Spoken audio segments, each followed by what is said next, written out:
Hello, fans, and welcome to This Day in Baseball, where we're going to bring you a full radio broadcast of today's game. And before we do that, I just want to thank Classic Baseball Radio, and there's a link in the notes where you can check out their full channel. They have many great radio broadcasts. And while you're listening to today's game, if you want to check out much more about the game and the players, look on the links below, and you're going to see links to player pages, the date the game happened, the year it happened, and the play-by-play. Enjoy the game, and check out the links while you're watching the game, and please don't forget to hit the subscribe button so that every time new content comes out, you're going to get that firsthand. And thank you again for checking out This Day in Baseball, and enjoy the game. Right now, it's time for Yankee baseball. Yankee baseball time again. Today's game, the New York Yankees and the Chicago White Sox from Comiskey Park in Chicago. Hello, everybody. This is Bob Delaney, and in just a moment, we'll be joining Phil Rizzuto and Mel Allen at Comiskey Park in Chicago, where the Yankees and the Chicago White Sox play the rubber game of their three-game series. The Yankees winning the opening game on Thursday night, and behind Juan Pizarro, the White Sox evening things up last evening. Now let's pick up Phil Rizzuto as he's just about set with the starting lineups for this afternoon's game under good weather conditions in Chicago. Crowd of about 30 to 35,000 expected. Umpires are just about ready to make their appearance at Comiskey Park.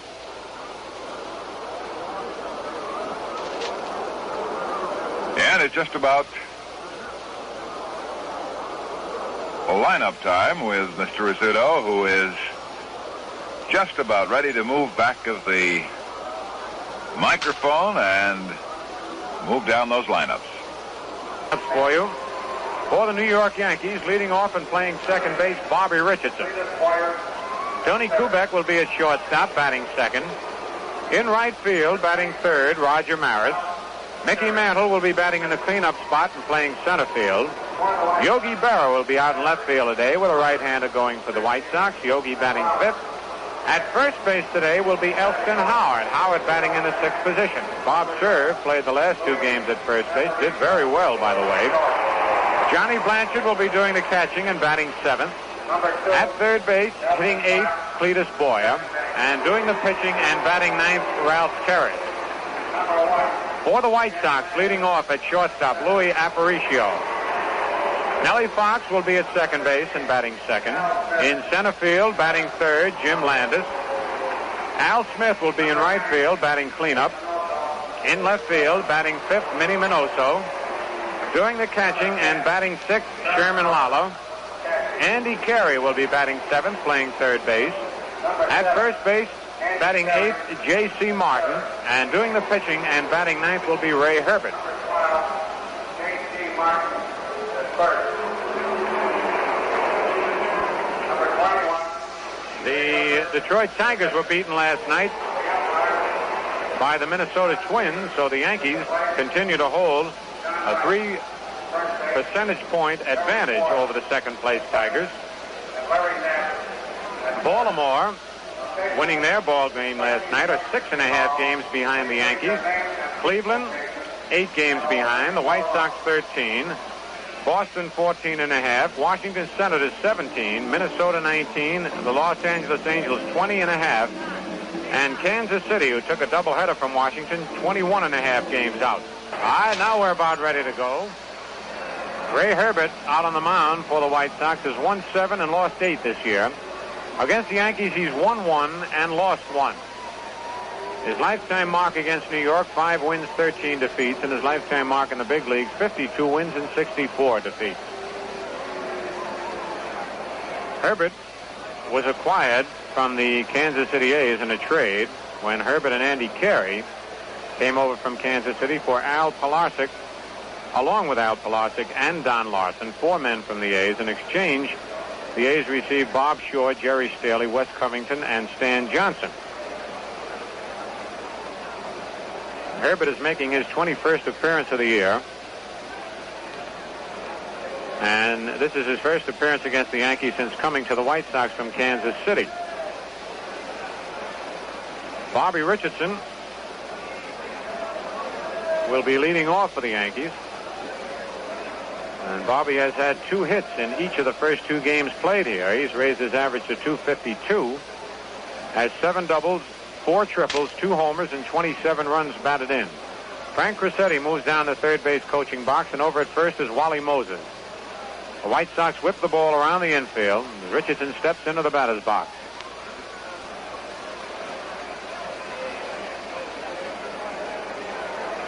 White Sox play Richardson straight away, not too deep in the outfield. First batter for the Yankees, number 1. Second baseman. On deck for the Yankees is Tony Kubik. Bobby has a 6-game hitting streak going. And here's the first pitch of the ball game. It's a little bit high, ball 1. Herbert ready again. His next pitch, curveball popped in the air, the left side. Andy Carey, and then Louis Aparicio. Nobody can see it, and Aparicio finally makes the catch, and that ball almost hit him on the head. Carey lost it. Aparicio lost it. Nellie Fox tried to get there from second base, couldn't get there in time, and Aparicio finally had to catch the ball in self-defense, or it would have hit him right on top of the head. You remember last night's ball game, the fly balls in the first 3 innings were lost by the outfielders. But the sun here at Comiskey Park is rough in the first few innings. Still it starts moving over the roof here. Here's Tony Kubik. Tony batting .297, 23 doubles, 2 triples, 5 homers, 27 runs batted in. The pitch to Kubik is fouled out of play. Back up on the roof. On deck is Roger Maris.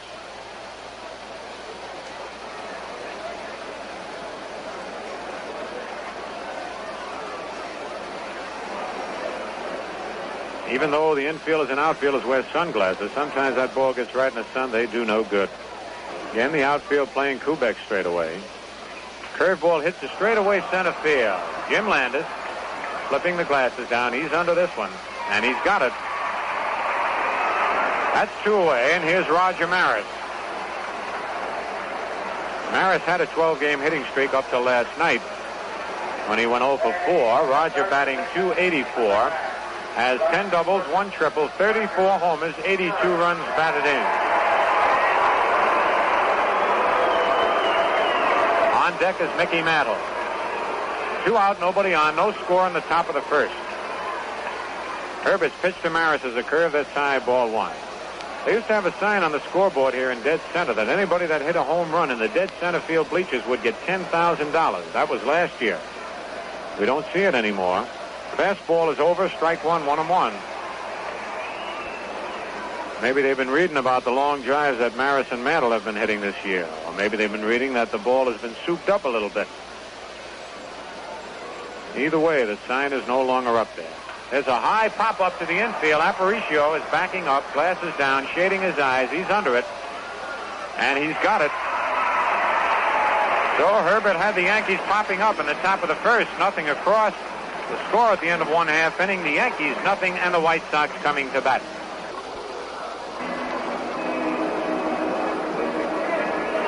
On the mound for the Yankees, Ralph Terry, who has won 5 and lost 1. No decisions against the White Sox this year.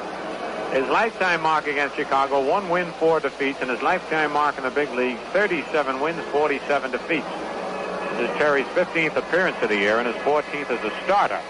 Last appearance for Ralph was against Boston at the stadium on July 9th, the second game of a doubleheader. Gave up 2 runs, none of them earned, in an inning and a third. Louis Aparicio leads off for the White Sox, batting .274. Has 16 doubles, 1 triple, 1 homer, 22 runs batted in, 27 stolen bases. Boyer is in at third. Howard is in at first. The pitch is a ground ball. Richardson, who is right up with it, throws to Howard, 1 away. Ball was hit well, but just a step away from Richardson. Here's Nellie Fox, who's really having an off year. He's batting .258. 9 doubles, 3 triples, 1 homer, and 28 runs batted in.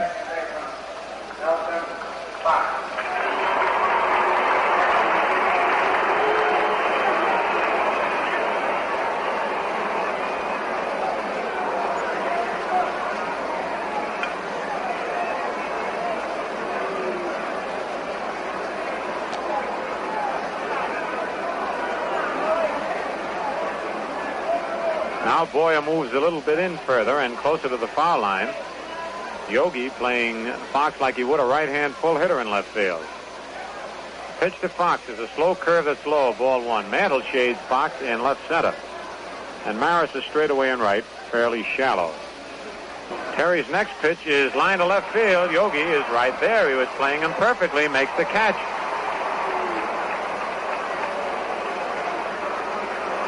Two away, and here's Jim Landis. Landis batting .284, has 10 doubles, 6 triples, 11 homers, 47 runs batted in.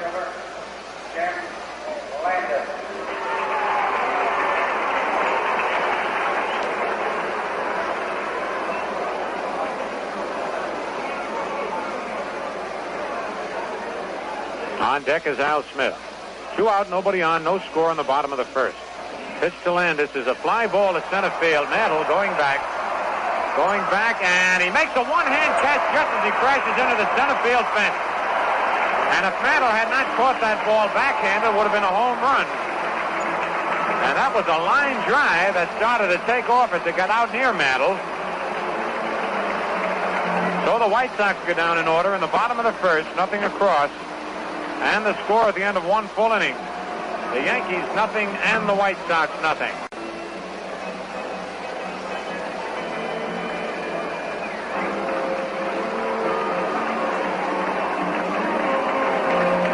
Mickey Mantle will lead off for the Yankees here in the top of the second. Mickey batting left-handed against Ray Herbert. Batting .326, 10 doubles, 3 triples, 31 homers, and 77 runs batted in.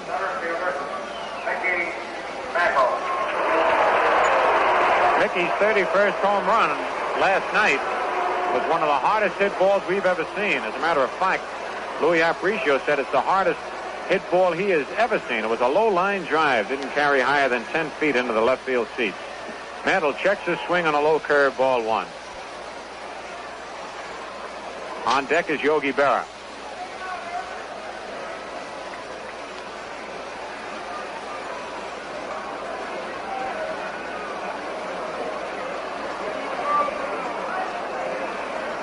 Outfield deep, around towards right on Mickey. Herbert's next pitch is in there, strike called 1-1. Mickey moved back away from that pitch, had the inside corner.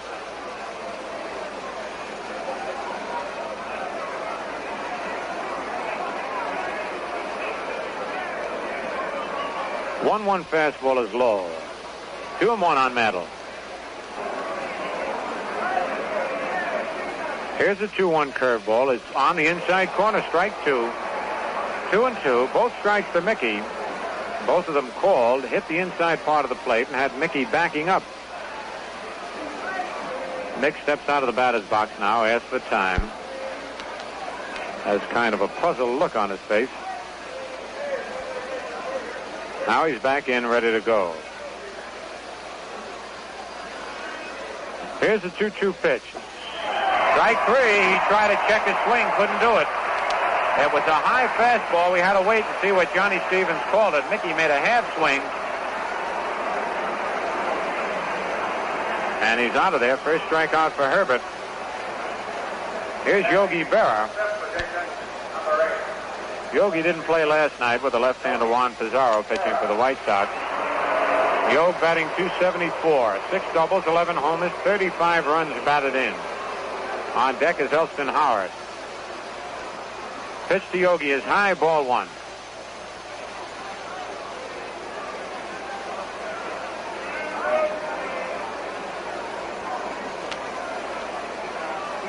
Fastball popped in the air down the left field line. Minoso over to his right. Getting under it, and he's got it in fair territory for the second out. So it's 2 away, and here's Elston Howard, leading both leagues in hitting with a .369 batting average. Ellie has 8 doubles, 2 triples, 7 homers, 34 runs batted in. 2 out, nobody on, no score, top of the second. Yankees and the White Sox from Comiskey Park in Chicago. Herbert's curve low and away, ball 1. On deck, Johnny Blanchard. Pitch is a drive deep to left field. That ball has gone way back. And over the roof and right on out of the stadium. Elston Howard hit one clear out of Comiskey Park, a tremendous home run in left center field, and that ball had to be hit 450 feet if it was hit a foot. Man, Ellie really tagged that one. I don't believe he's ever hit one that hard. The whole Yankee bench standing up to greet Howard as he comes in the dugout. What a shot that was. Right on out of the ballpark. And the Yankees lead 1-0 on their first hit off Ray Herbert. For Howard, his 8th home run and his 35th run batted in. Here's Johnny Blanchard, batting .291. The pitch to Johnny, a base hit up the middle. On the first pitch, Blanchard singles to center. And here's Clete Boyer. Boyer batting .227. 8 doubles, 2 triples, 3 homers, 29 runs batted in. Fans still buzzing about Howard's tremendous home run. Boy, did that shoot out of here. I'd like to have been on that ball going to Baltimore tonight. I think it'd be faster than the jet. High 2 away. Blanchard at first. J.C. Martin holding him on. Stretch, and the pitch to Boyer. Foul back in the upper deck, strike one. We were just talking about anybody that would hit a home run and hit that center field bleachers or the scoreboard would have got $10,000. Well, I'd tell you, if that ball would have been to dead center, that might have gone against the scoreboard, at least in the center field bleachers. Again, Herbert sets. Fastball popped out in the short left center field, and that ball's going to drop in there for a base hit. Going to third is Blanchard. Holding at first with a Texas lead single is Cletus Boyer.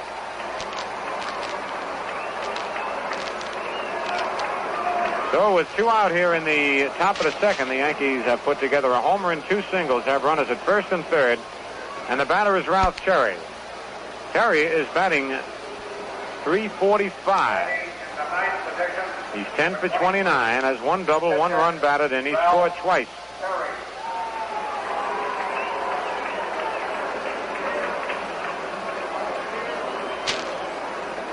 Terry and Whitey Ford have kind of a friendly bet as to who will get the most hits, who will have the highest batting average and the most RBIs.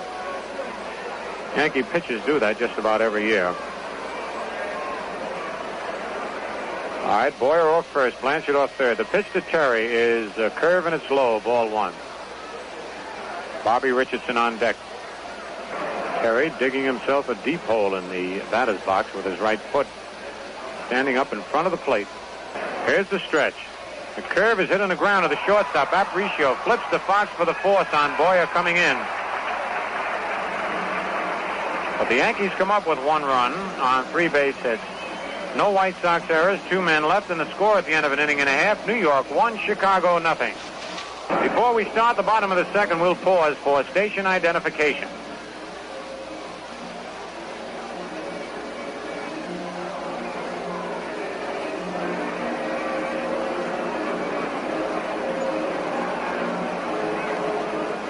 For the White Sox, it'll be Al Smith, Minnie Minoso, and Sherman Lalo to face Ralph Terry. Smith batting .280, 14 doubles, 2 triples, 20 homers, and 56 runs batted in. Smith leads the White Sox in RBIs and tied with Roy Sievers for the most homers. They each have 20. Terry's pitch to Smith is on the outside corner, strike call. Ralph just flipped that ball up there, didn't have too much on it. Terry's next pitch is a slow ball in the dirt, 1-1.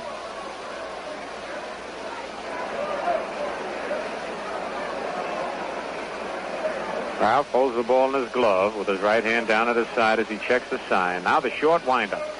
Fastball fouled back and out of play in the upper deck. 1 ball, 2 strikes. Terry has not thrown hard so far. By that I mean he's not firing that fastball that we know he has. He said his arm doesn't bother him. Pitch is swung at and missed, strike 3. Terry put a little extra on that one. He had Smith set up. First strikeout for Terry. Here's Minnie Minoso. Minnie batting .267, 13 doubles, 1 triple, 10 homers, 42 runs batted in. Terry's pitch to Minoso is taken for a strike as Minnie ran up as though to bunt the ball. It's the second trip that Jack Murphy, our television director, has paid to the radio booth. High pop foul as Elston Howard is getting under. And Ellie makes the catch. Howard is wearing sunglasses at first base. Minoso flips his bat away. 2 ways. And here's Sherm Lala, batting .268. Lala with 6 doubles, 5 homers, 29 runs batted in. Catcher, Sherm Lala.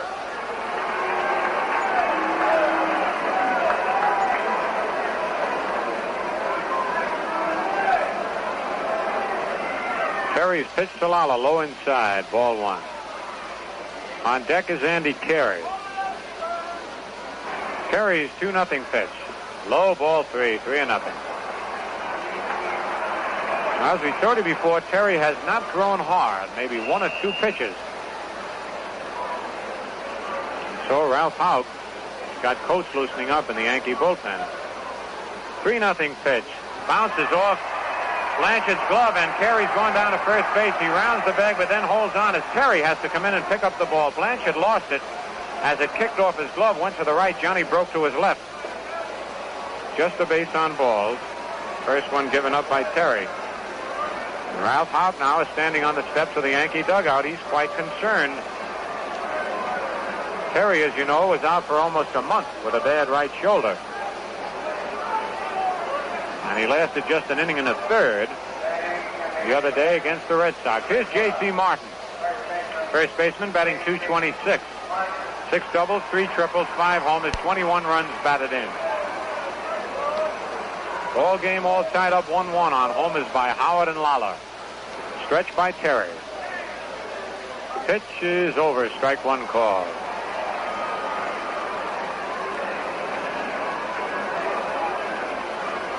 Here's the stretch. Change up his line to right field. A base hit. Down the right field line. Going to third is Carey. Martin's trying for 2. Here is Maris's throw, and he's out of there on a perfect throw from Roger Maris to Tony Kubik. Man, that Maris can fire that ball from deep in the right field corner. He threw a strike to Tony Kubik as Martin tried to stretch the single into a double. So for the White Sox in the bottom of the second, 1 run on 2 base hits. No Yankee errors, 1 man left, in the score at the end of 2 full innings. The Yankees won and the White Sox won. Bobby Richardson, who popped to the shortstop in the first inning, leads off for the Yankees. The pitch to Bobby is a curved line foul down the left field line. Strike 1.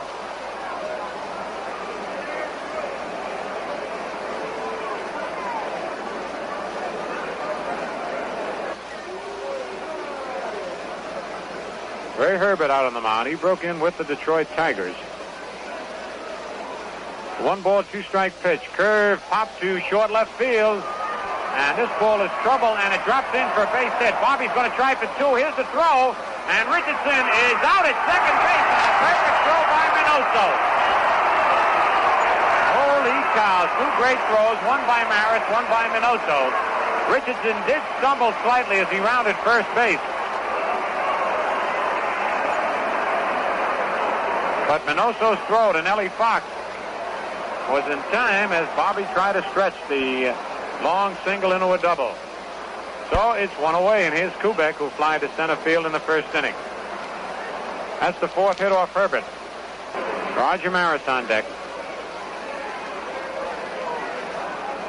Herbert's fastball popped in the air to left field. Minnie Minoso is moving onto this one. Pounds his glove, makes the catch, and it's 2 away.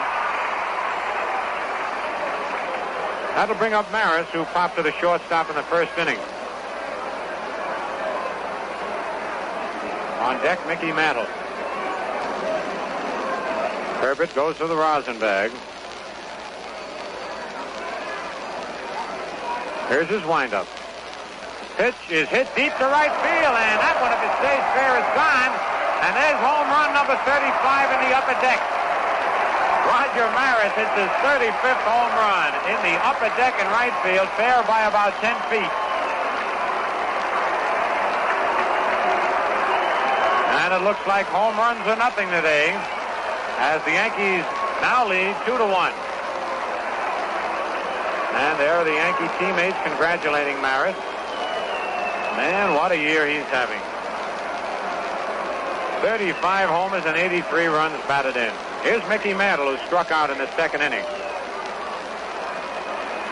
Nothing cheap about the home runs hit so far today by Howard, Lawler, and Maris. Pitch to Mickey, fouled back on the screen, strike one. Herbert was ahead of Maris that time, 1 ball, 2 strikes, but he got it high and inside. And when Maris hits those drives to right field, they don't curve like they ordinarily do with a left-hander up there. There's a curve that's slow, 1-1.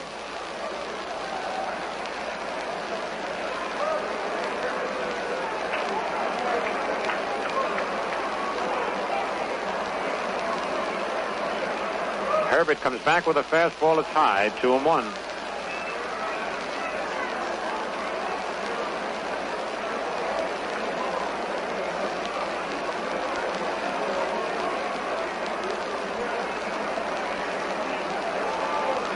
Yogi Berra on deck. 2 out and nobody on. Mantle steps out of the batter's box. Now Mick steps back in again. The 2-1 pitch. It hit Mickey's bat as he tried to duck out of the way, and it bounces right in the White Sox dugout. 2-2 on Mantle.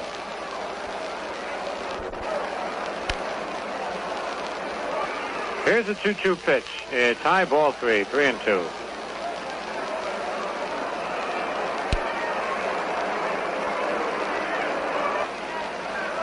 Now the payoff pitch to Mantle. It's a curve outside, ball 4. Mickey walks. First walk given up by Herbert. Mantle at first. Is Yogi Berra. Yogi flied to left field in the second inning.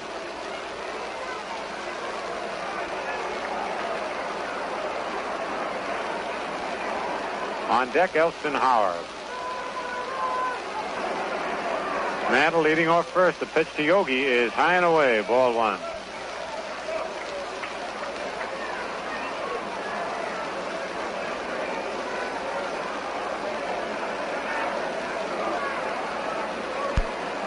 Pitch is a curve pop in the air in back of the plate. Sherm Lala is moving under it, and he's got it for the out.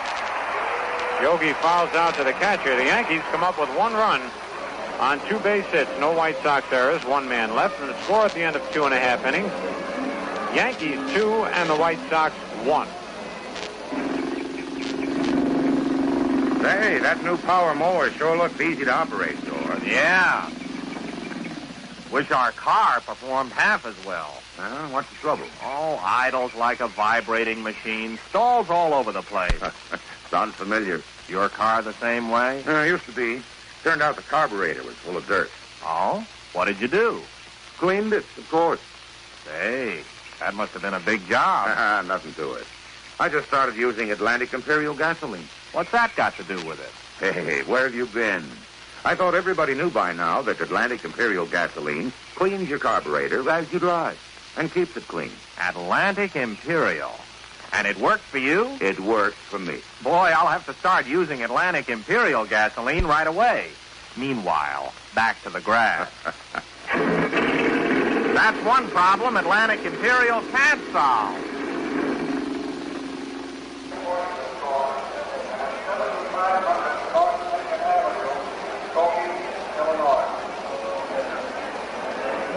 For the White Sox, it'll be Ray Herbert, their pitcher, to lead off against Ralph Terry. And Jim Coates is already up in the Yankee bullpen. Terry, who does not seem to be throwing real hard and real loose. Should he get in trouble, Houck wants to have somebody ready. Pitch is hit deep to left field. And that ball is in its seats for a home run for Ray Herbert. Oh, man, those balls are flying today.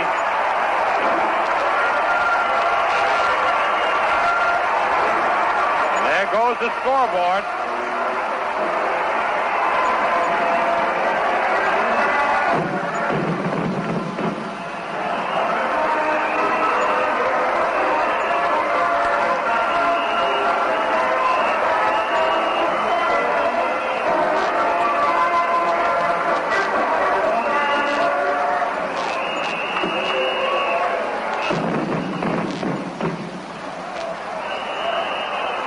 So the ball game is tied up 2-2. Ralph Houck is out on the mound with Ralph Cherry and Johnny Blanchard. And baseballs are flying into the seats all over Comiskey Park. 4 runs have been scored on 4 home runs. 1 by Howard, 1 by Maris for the Yankees, and 1 by Lala, and 1 by Herbert for the White Sox. For Herbert, it was his first home run of the year and a 6-run batted in. And it looks like Jim Coates is getting the call from the bullpen. So Ralph Cherry, who it certainly looks like has not completely recovered from that shoulder injury, has pitched a total of 2 innings. In his other start, he pitched an inning and a third. Ralph has allowed 3 base hits. Walked 1, struck out 1, has allowed 2 runs. So Cherry can neither be the winning nor losing pitcher in this ball game. It'll be up to Jim Coates, who's coming on right now. Coates will be making his 27th appearance of the year. He's won 6 and lost 3. And while Coates is talking to Johnny Blanchard out on the mound, we'll pause for station identification. Yankee Baseball is brought to you by Ballantine Beer and Ale and the Atlantic Refining Company over quality modern WOKO 1460 on your radio dial here in the capital city of Albany, New York. Coates will be pitching now to the top of the White Sox batting order, Aparicio, Fox, and Landers. Louis bounced to second base in the first inning. Clete Boyer moves in at third base. You always have to be on the alert for a possible bunt by Aparicio, even though he doesn't bunt too often. Louis stands way back away from the plate. Lined up by Coates. His pitch is a strike on the outside corner.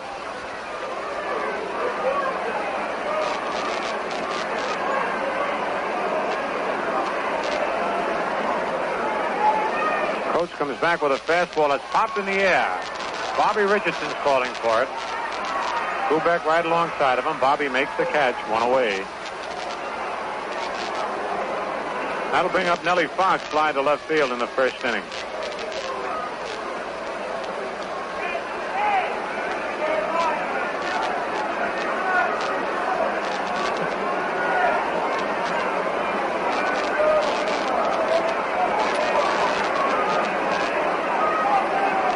Fox stands deep in the box. That left foot is out of the batter's box. Little left-hand hitter. Swings and lines one over Richardson's head in the right field for a base hit. Maris is up with it. Richardson almost got that line drive as he leaped high. Just couldn't reach it. First hit off Jim Coates. 4th hit for the White Sox. Here's Jim Landers, who lined deep to center field in the first inning.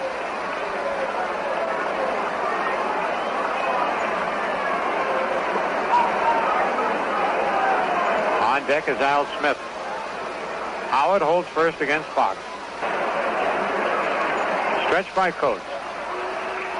Pitch is swing and a miss, strike 1.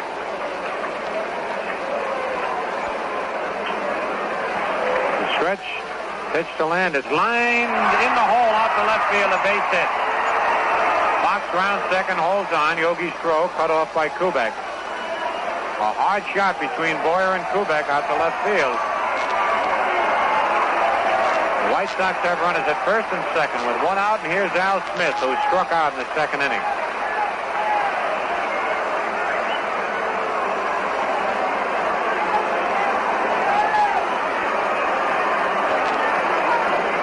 Each team now with 5 base hits and each team with 2 runs.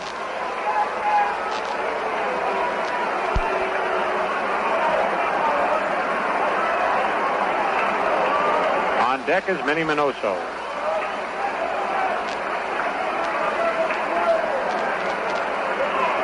Landers taking a big lead at first. Fox leading off second. Here's the stretch. Pitch is hit on the ground at third. Boyer up with it. Goes to Richardson for 1. Back to first. Double play. And that Boyer made a great play on a tough hop. Around the horn, the Yankees' 101st double play of the year. For the White Sox, they tie the ball game up. 1 run on 3 hits. No Yankee errors, 1 man left in the score at the end of 3 full innings. The Yankees 2 and the White Sox 2. On July the 24th, the San Francisco Giants will be in New York to play an exhibition game with the New York Yankees. All the proceeds will go to, all the Yankee end of the proceeds will go to the metropolitan area Sandlot boys to benefit the Sandlot games. And all of the San Francisco Giants proceeds will go to the Sandlot kids out in the Frisco area. Fans get out there and see your old favorite Willie Mays. Orlando Cepeda, some of the Giants you've been reading about but haven't seen. I know there's a lot of Giant fans left in New York. I meet them every day. Elston Howard, who hit that tremendous home run in the second inning over the roof in left center, will lead off for the Yankees here in the top of the 4th.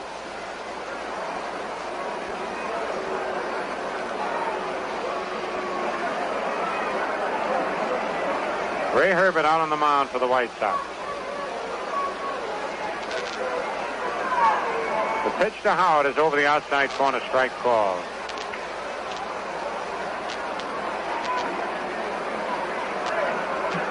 Curve to Howard, hit on the ground, picked up at third by Andy Carey. The long throw in time to get Howard. And Ellie broke his bat on that curveball as the ground ball almost hit the bag at third. 1 away. Here's Johnny Blanchard, who ripped a single to center field in the second inning. Curve to Blanchard is high, ball 1.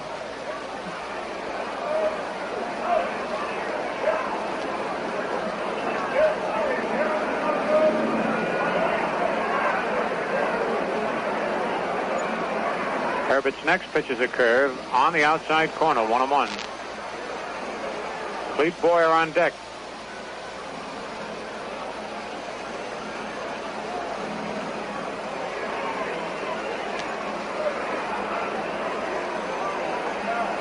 The 1-1 pitch is hit right at the shortstop. Aparicio fields it on one knee. Gets up, throws to first in time for the out. A hard hit ball is the one-hop skipper to Louis Aparicio. 2 away. Here's Clete Boyer, who singled to left center field in the second inning. Well over 100,000 fans have seen this 3-game series between the Yankees and the White Sox.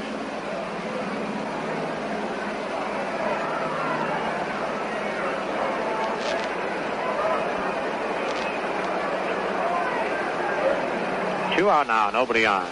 Pitch to Boyer is in there, strike call. Clete leaned away from a sidearm curve and it broke right over the heart of the plate.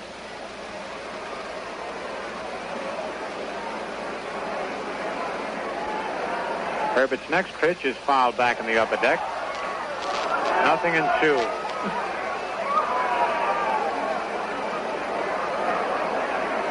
Very bright, clear day here in Chicago.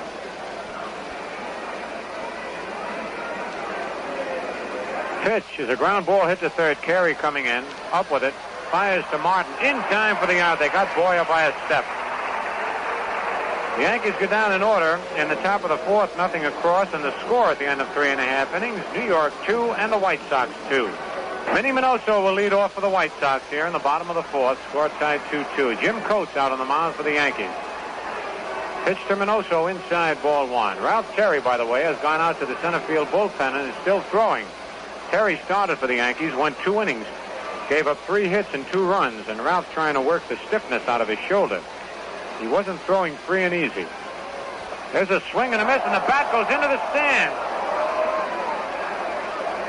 And there was a gallant husband who shielded his wife, and he was hit on the left hip or the left leg. He's all right. He's smiling. But had he not stood in front of his wife, she would have got hit right smack in the face. Minoso let go of the bat. He has a tendency to do that. It went about 4 rows back in the box seats alongside the White Sox dugout. And they're taking the gentleman who was hit by the bat up the stairs along with his wife, but he's going under his own power. It's just precautionary measures they take whenever anybody's hit with either a ball or a bat. But it was a wonderful thing that he did, I'll tell you. Reminds me of the time Ben Hogan protected his wife in that tremendous accident where he almost lost his life. He dove in front of his wife, and he took the full impact of the bus. I guess it's just a natural instinct for the husbands to protect the wives. After all, they're the brains of the combination anyway. All right, here's the pitch to Minoso. There's a drive deep to left, and another one's gone. And this one in the upper deck.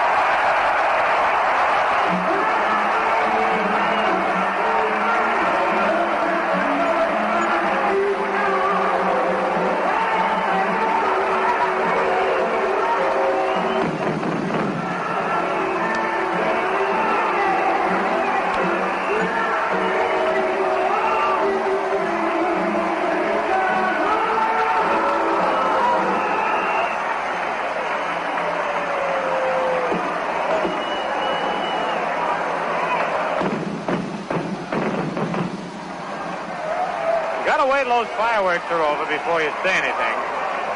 And not only did Bill Bailey come home, but Minnie Minoso, and the White Sox lead 3-2. That's the 5th home run of this ball game. All the runs have been scored as a result of homers. Here's Sherm Lalaho home in the 2nd inning. Inside ball 1.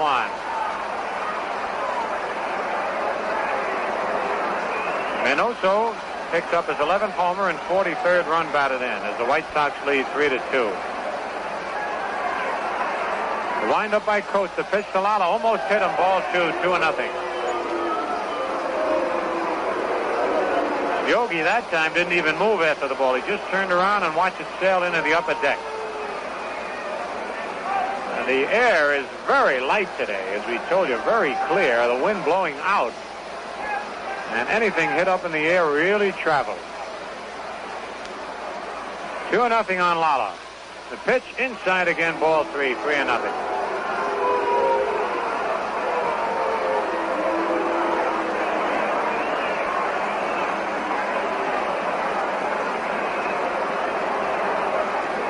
Pitch high inside, ball 4. Lala gets a base on balls.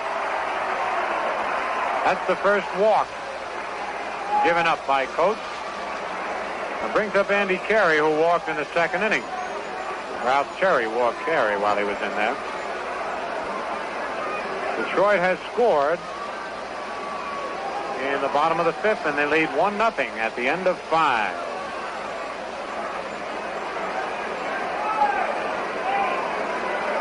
All right, Lala at first with nobody out. The stretch by Coates. Pitch to Carey. Inside, ball 1.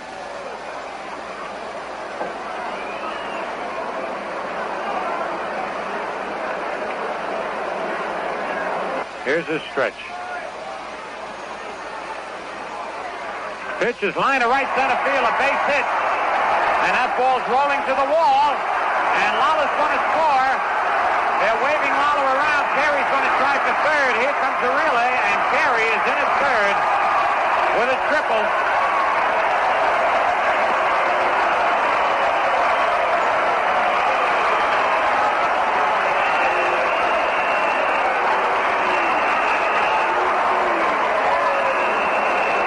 Carey triples up the alley in right center field, and the White Sox lead 4-2. For Andy, his 5th triple of the year and his 23rd run batted in. And now J.C. Martin a batter. Martin single to right, was out trying to stretch it into a double. Howard, Kubik, and Boyer are playing in. Richardson's playing deep. The pitch to Martin, foul back, strike 1 off the chest protector of the plate umpire. This is the first time I've seen this defensive alignment for the Yankees. Boyer, Kubik, and Howard in, and Richardson playing deep at second.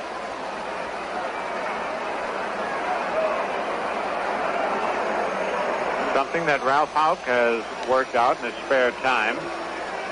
He doesn't have much of that. When you're a manager, you got to be thinking 24 hours a day.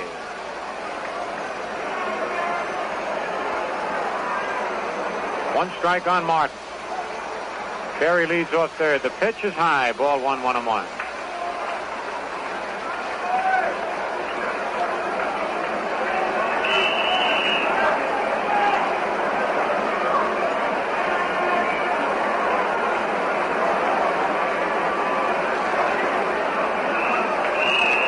One pitch outside, ball 2, 2-1.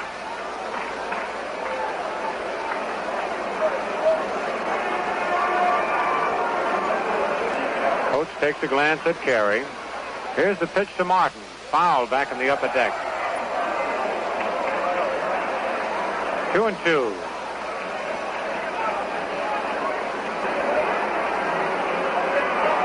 Two-two pitch. Low, ball 3. Full count on Martin.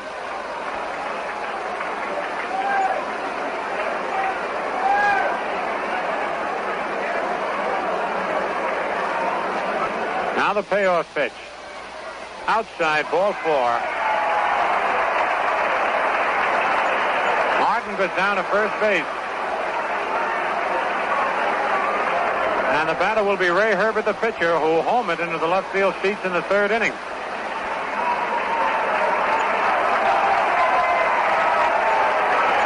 And now the Yankee defense shifts again. Richardson comes in at second, and Kubik moves back at short. Stretch by Coates. Pitch to Herbert is popped in the air. Kubik is moving back in short left field. He's under it, and he's got it. Herbert pops out to Kubik, one away. And here's Aparicio. Now let's see how the Yankee defense lines up. Aparicio is a tough man to double up.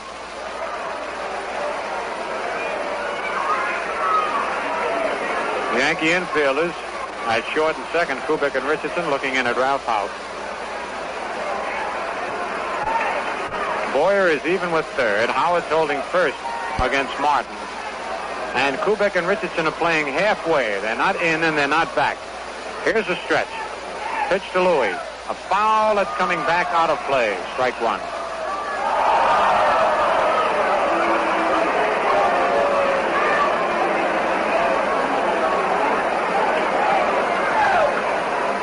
Coach stretches. Martin leading off first. Ground ball hit to short. Kubik to Richardson for one. Back to first. They safe at first. Howard's foot came off the bag. Richardson trying to get rid of the ball too quick. Pull Howard off the bag. The run scores. Houck is coming out to argue with Johnny Rice. The run scores. The Yankees knew they had a hustle with Aparicio running. Kubik gave a perfect throw to Richardson. Bobby tried to hurry his throw, and it pulled Howard off first base. That's an RBI for Aparicio. Driving in Carey. Martin is out. The White Sox lead 5-2. Houck still arguing with Johnny Rice, and Howard trying to point, tell him that his foot was still on the bag.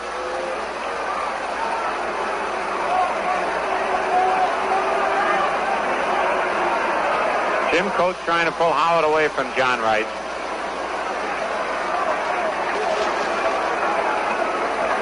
So Aparicio's speed made the Yankee infield hustle, and he's safe at first as Carey crossed the plate. 3 runs this inning for the White Sox. They lead 5-2. And the batter will be Nellie Fox. Fly to left, single to right. Here's the stretch. The pitch is high and away, ball 1. Nellie Fox stands way back in the batter's box. And whenever Aparicio goes, he just fluffs a bunt and stands up, makes the catcher throw over his head. You cannot interfere with the catcher. Pitch high and away. It was a pitch out, throw to first. Aparicio back as Blanchard called for the pitch out and threw to Howard. But Louis was not going. 2 balls, no strikes now on Fox. And Blanchard's going out to the hill to talk with Coates.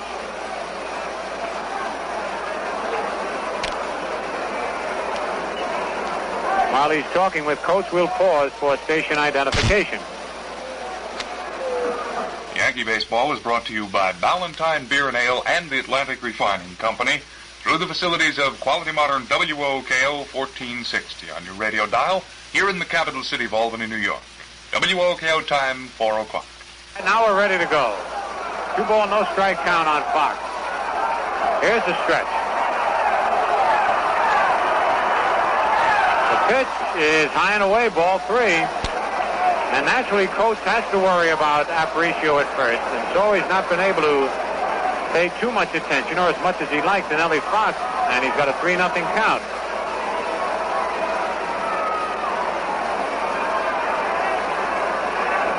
The pitch is low, ball 4.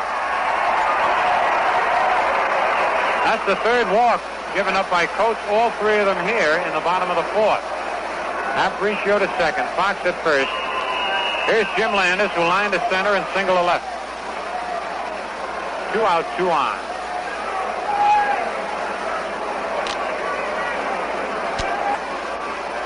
Pitch is hit deep to left field, and there's another home run in the upper deck.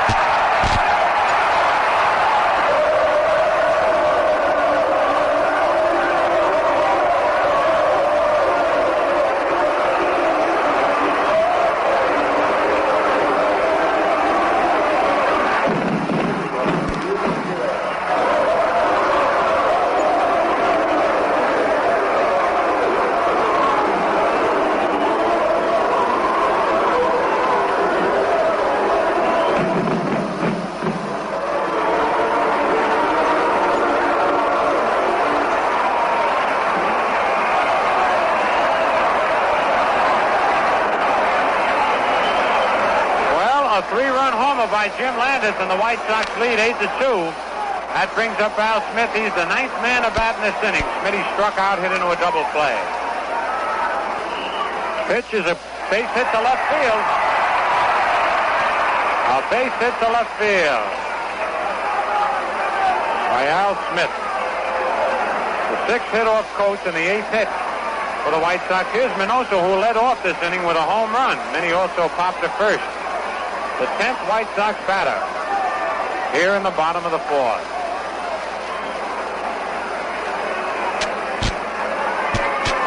Smith at first, being held on by Howard. Houck has that foot on the top step of the dugout. He wants to come out, and yet he'd like to see Coates get out of this inning so he can use a pinch hitter.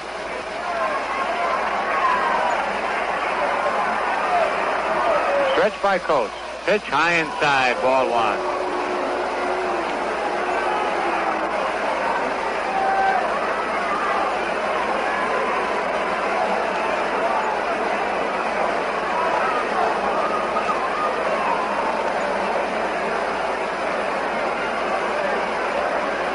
Again, Coates sets. Pitch is lined to left field. Yogi coming in, and he's got it. Boy, Minoso hit that ball right on the nose. For the White Sox in the bottom of the 4th inning. 6 runs. 4 base hits. No Yankee errors. 1 man left in the score at the end of 4 full innings. The White Sox 8 and the Yankees 2. Well, we've seen quite a home run display today by both teams so far. The White Sox leading 8-2, and then home is 4-2. And Earl Torgerson is coming up to bat for Jim Coates.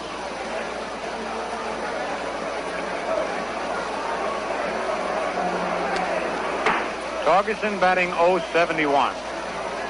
Looking for his first extra base hit of the year. He has 1 RBI. Bobby Richardson on deck.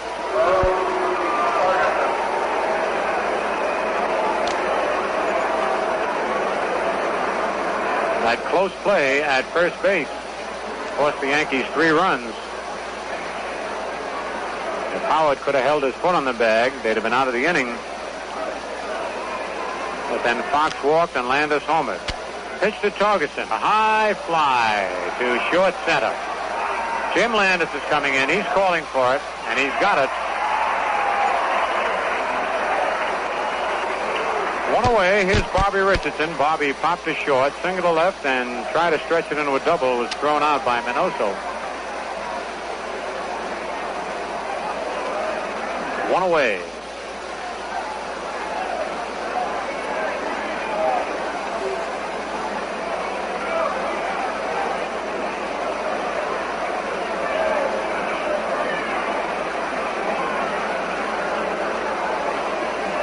Pitch to Bobby is right in there, strike call. Tony Kubik on deck. Bobby has hit in 7 consecutive games now. Curve hit on the ground is short. Aparicio to Martin. It's 2 away.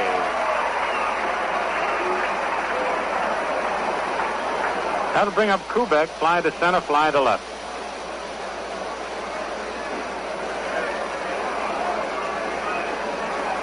On deck, Roger Maris.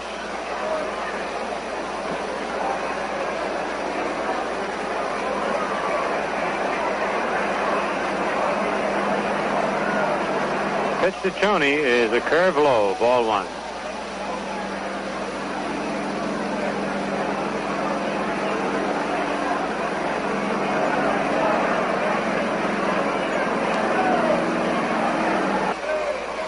Here it is, and it's popped in the air and back of the plate. Sherm Lawler is coming back. And he's got it right in front of the box seat. After a long run, Herbert sets the Yankees down in order. Nothing across the score at the end of 4.5 innings. White Sox 8, Yankees 2.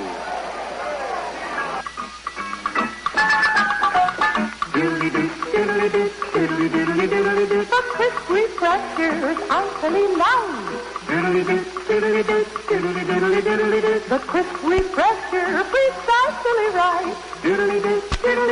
Lively golden, crystally clear.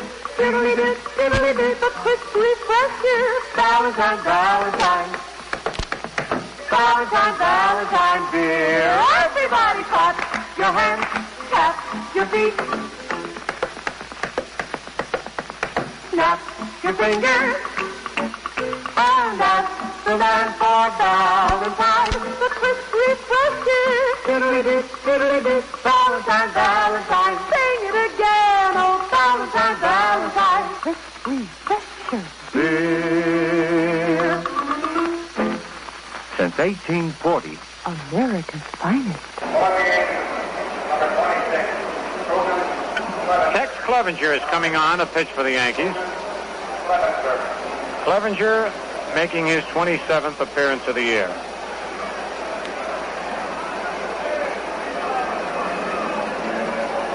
The right-hander replaces Jim Coates.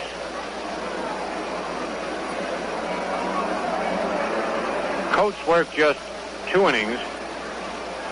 He allowed 6 base hits, walked 3, didn't strike out anybody, and allowed 6 runs. So Coates is the pitcher of record. Ralph Terry pitched the first 2 innings, giving up 3 hits and 2 runs. But he left with the ball game tie at 2-2. So Clevenger comes on, and he'll be pitching to Lala, Carey, and Martin here in the bottom of the 5th. Sherm Lala, who homered and walked, scored twice, driven in a run. All right, here's Clevenger's pitch to Lala. Inside, ball 1.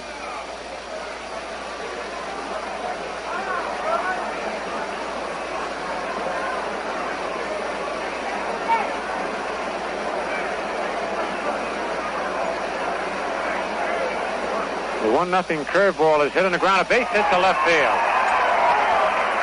Between Boyer and Kubik. 10th hit for the White Sox, 2nd hit for Lawler, and the first hit off Clevenger.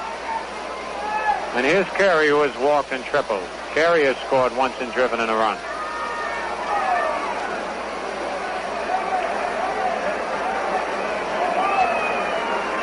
J.C. Martin on deck. Lawler with a short lead at first. Clevenger's pitch is hit. Right at Richardson. He's got it. Looked for a minute like it would drop in for a Texas League single. But Bobby went back and pulled it in. It was hit off the fist. 1 away. Here's J.C. Martin. Singled and walked.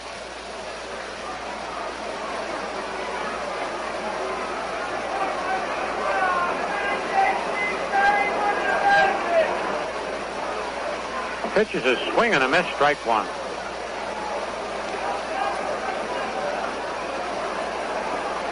Pitch is line to right field, a base hit. Maris up with it, and Lala holds at second base.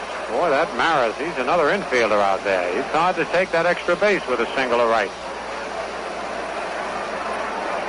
Came charging in, scooped it up, And here comes Ray Herbert, who homered and popped to short, with runners at first and second and one out.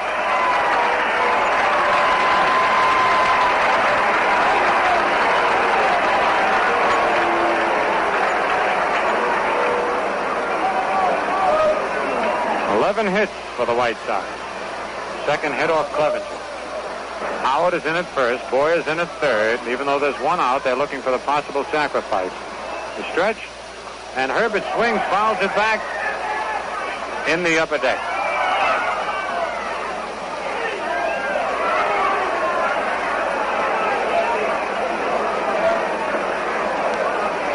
Clevenger into his stretch position. Pitch is popped in the air. Elston Howard, right near first base, in foul territory, makes the catch. It's 2 away.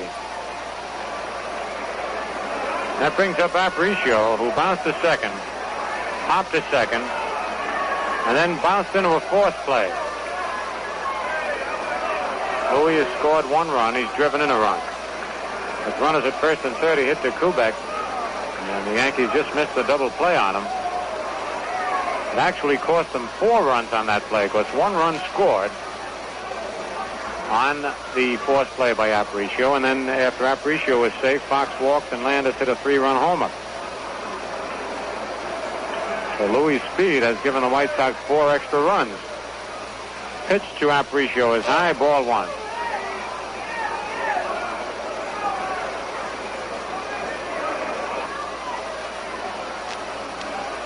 There's a strike. Sidearm fastball right in there. 1-1.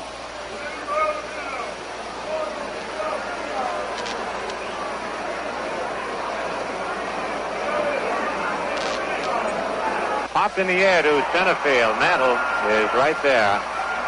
And he's got it for the out. For the White Sox in the bottom of the 5th inning, no runs on 2 base hits, no Yankee errors, 2 men left. And the score at the end of 5 full innings. The White Sox 8 runs, 11 hits, no errors. The Yankees 2 runs, 5 hits, and no errors.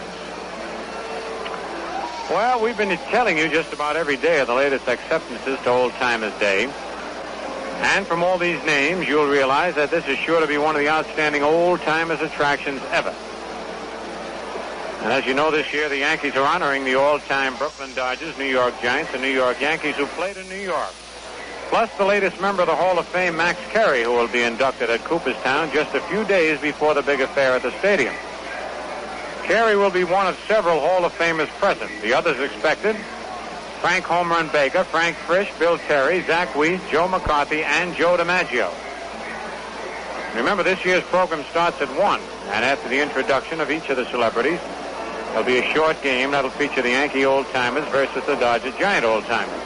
Should be a lot of fun, a chance to see the great players who helped write New York's long and glorious baseball history. Regular season ticket prices prevail, and plenty of reserved seats are still available at $2.50 each at all the Yankee ticket outlets. You'll also receive a fine souvenir program of the event, too. That's Old Timers Day, Saturday, July the 29th. All right, Roger Maris, who popped to short and then hit his 35th home of the year in the upper deck in right field, is up there. Ray Herbert on the mound. Pitch to Maris is a curve in there, strike call. Mickey Mantle on deck.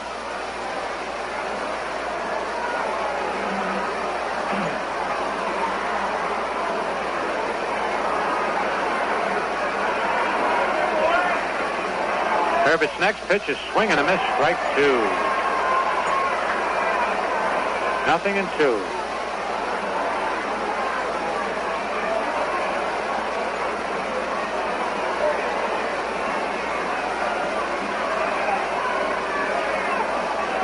The 2-strike pitch is lined to left center field. That's a base hit. And rolling to the wall. Maris is around first, digging for second. The ball is kicked around. Maris around second. Going for third. Minoso's throw is cut off by Aparicio. And Landis really booted that ball as he tried to reach for it, kicked it against the wall. And I believe that'll be a triple all the way for Roger Maris.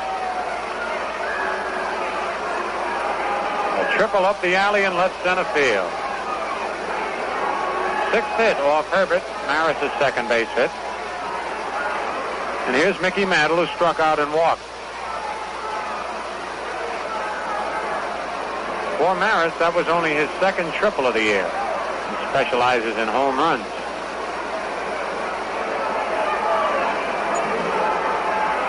(8-2) the White Sox lead in the top of the sixth. Pitch to Mickey is a curve in there, strike one call.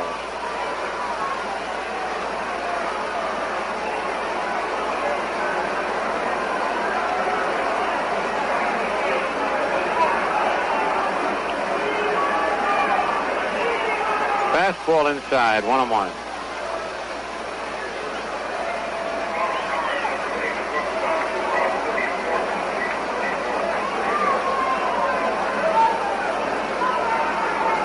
Still talking about Howard's home run on the public address system.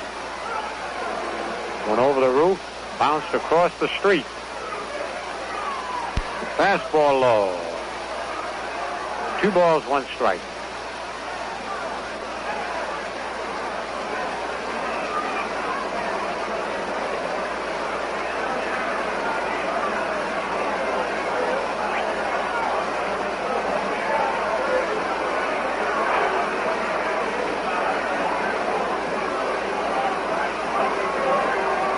Pitch to Mantle, low inside.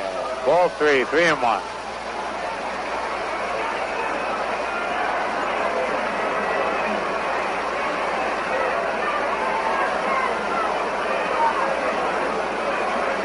Three balls, 1 strike, nobody out. Maris at third here in the top of the 6th inning.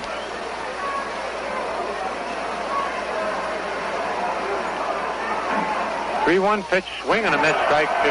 Full count on Mickey.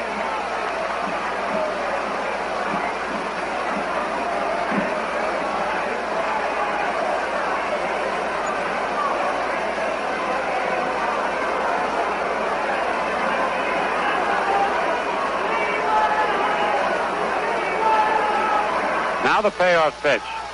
Inside, ball 4. Mantle walks for the second time, and that's only the second walk given up by Herbert. Here's Yogi, fly to left, popped up to the catcher. Kirk Lown gets up in the White Sox bullpen.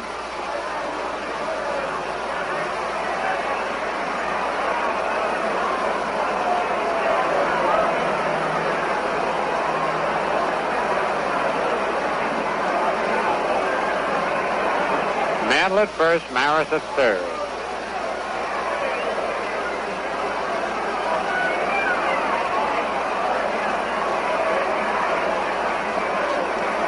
Lala asking Al Lopez whether he wants J.C. Martin to hold Mantle at first or play back, and he's holding him at first.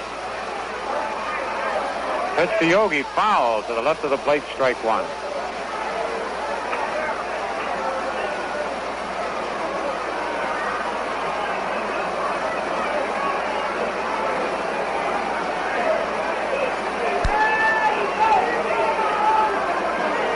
One strike on Yogi.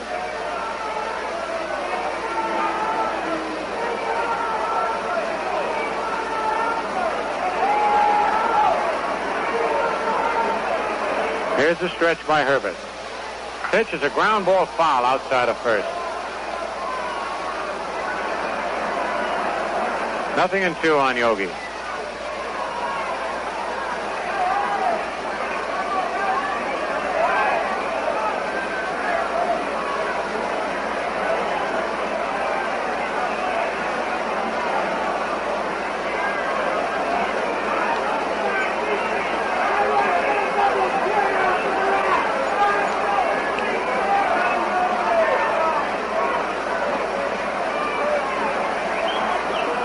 Here's the stretch. Pitch is lined to left field. Minoso is back there. Maris tagging up. Minoso makes the catch. Maris comes in to score. Mantle holds at first, and it's an 8-3 ball game on Yogi's sacrifice fly to left field.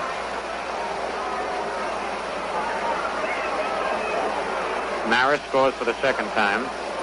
It'll bring up Elston Howard, who homered out of the park and across the street and then bounced to third. And I can smell hamburgers and onions from someplace.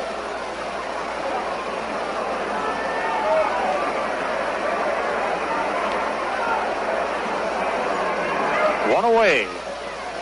Mantle at first.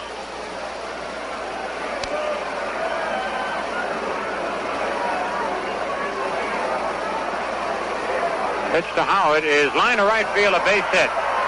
Smith is in, he's up with it. Mantle has to hold at second. That ball was hit like a bullet. Elston Howard gets his second base hit. The seventh hit off Herbert. And Howard ups that league-leading batting average over the 370 mark. He leads both leagues in hitting. Here's Johnny Blanchard, who singled at center and bounced to the shortstop.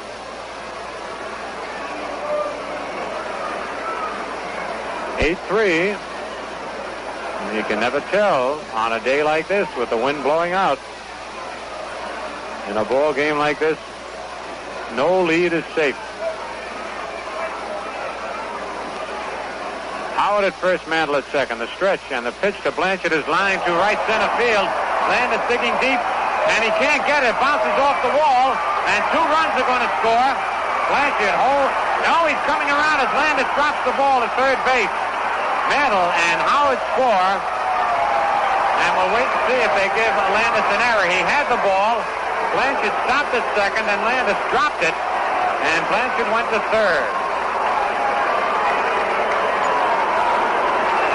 2 runs have scored, and it's an 8-5 ball game.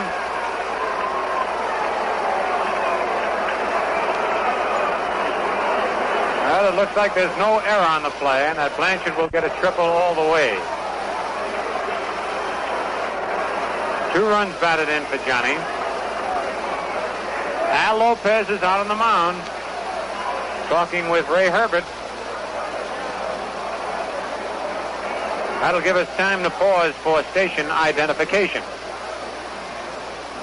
Yankee Baseball is brought to you by Ballantine Beer and Ale and the Atlantic Refining Company through the facilities of WOKO, Albany, New York. 1460 on your radio dial.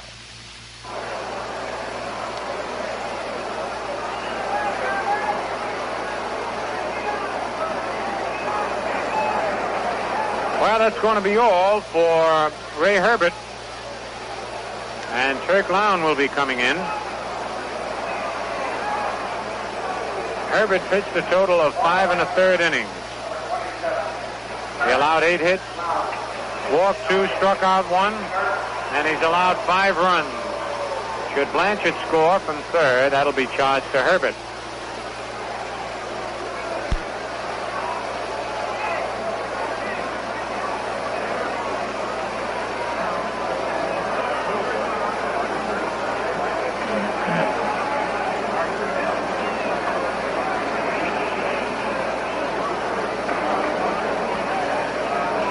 Turk Lown is coming on. And Herbert is out of there. As we told you, this is one of those days. You get a couple of men on and you hit one.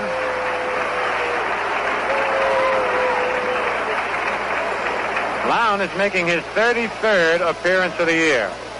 All in relief. He's won 5 and lost 3. Has an earned run average of 1.75. Pitched a total of 61 2/3 innings. Al Renniff, the right-hander, is up in the Yankee bullpen.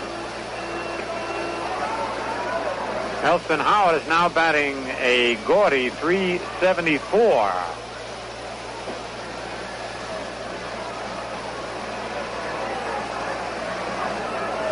Lown will be pitching to Clete Boyder, who has singled and bounced to third base.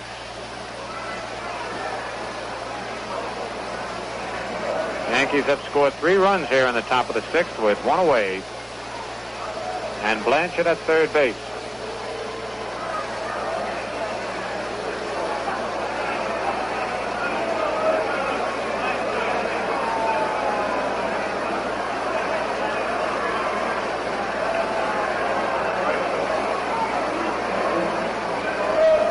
The official scorer has changed his ruling on Blanchard's hit.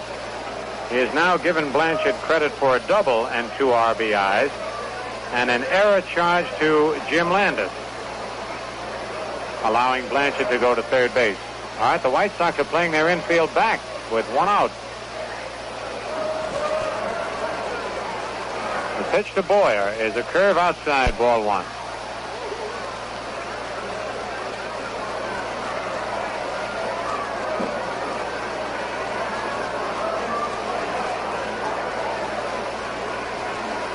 As a ground ball hits a short, and they got Blanchard hung up between third and home. Aparicio throws to Lala to Carey, and Carey throws to Lala, and Lala tags him. Boyer goes down at second. Blanchard did not start as soon as that ball was hit, or he'd have made it, but the White Sox had the infield back. The play goes from 6 to 2 to 5 to 2. Erasing Blanchard, but Boyer moved down to second base on the rundown rather. Don Lawson is up in the White Sox bullpen.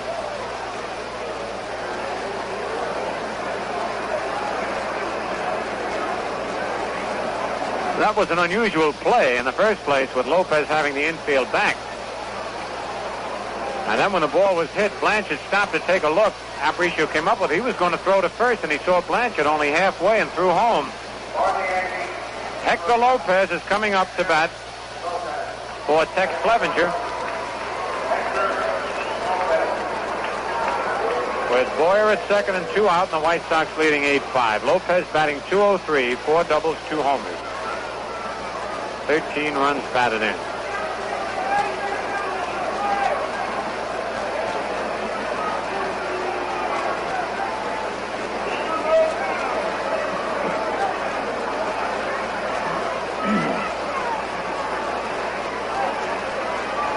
The stretch and the pitch to Lopez. Swing and a miss, strike one. Bobby Richardson on deck.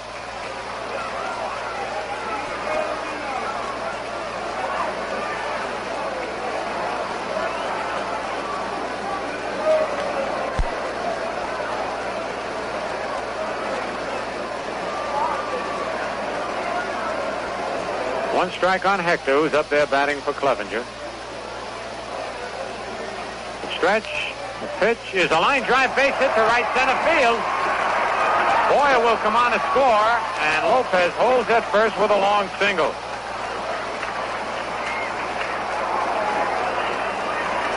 That run is charged to Ray Herbert. And it's now an 8-6 ball game.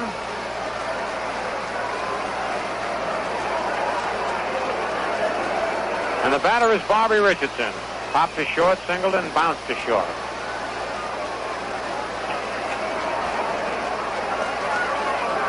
The stretch and the pitch to Bobby is low, ball one.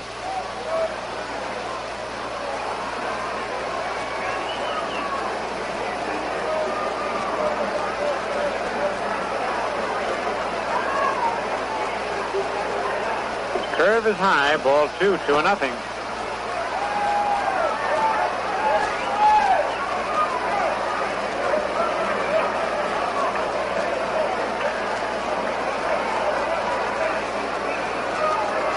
Tony Kubik on deck.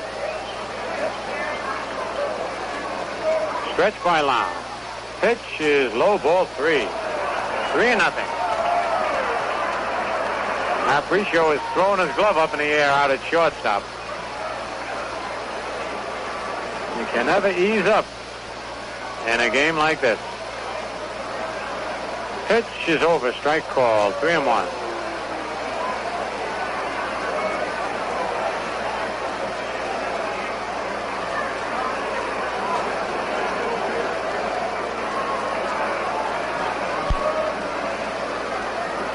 Three balls, one strike on Richardson. The Yankees have scored 4 runs here in the top of the 6th.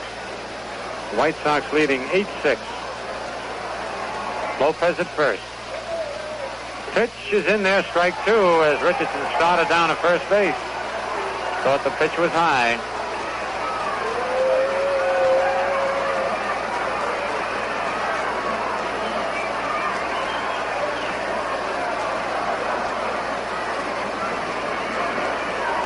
And now the payoff pitch to Richardson.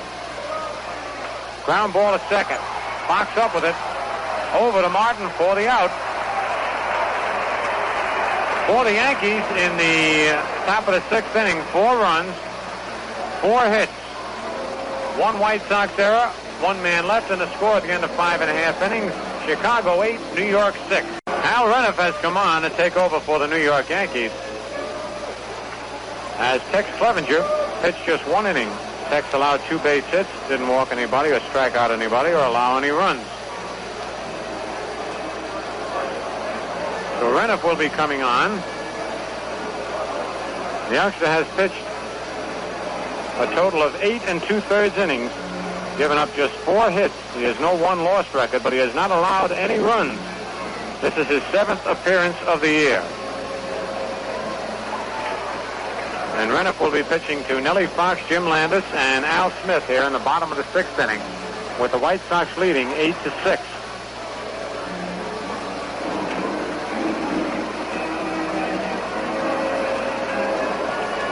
Blanchard throws the ball down to Richardson, over to Kubik, to Boyer. Blanchard goes out to talk with Reniff before Boyer flips the ball over to Hal. Fox has flied to left, single to right, and walked. He scored once.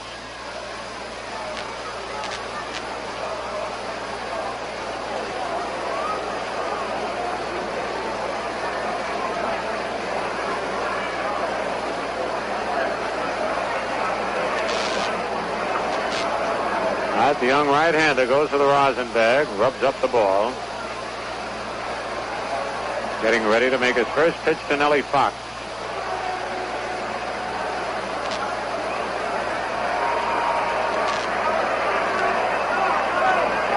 And here is the pitch. Fox fouls it back in the upper deck.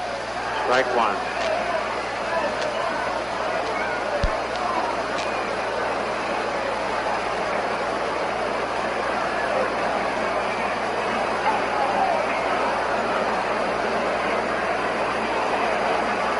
Nellie choking way up on that bat. And he steps out of the box. Reniff taking a little too much time getting the sign. Now Nellie's back in now. Pitch is high inside, 1-1.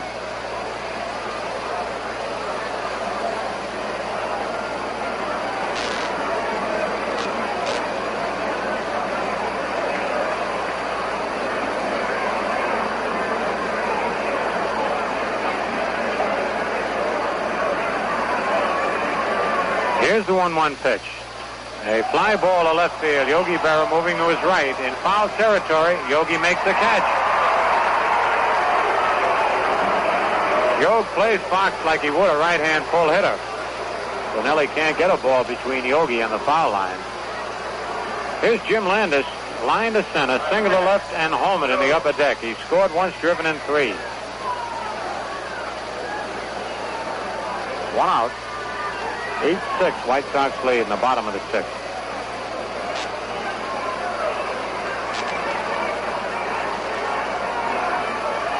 Pitch to Landis is low inside, ball 1. Al Smith on deck.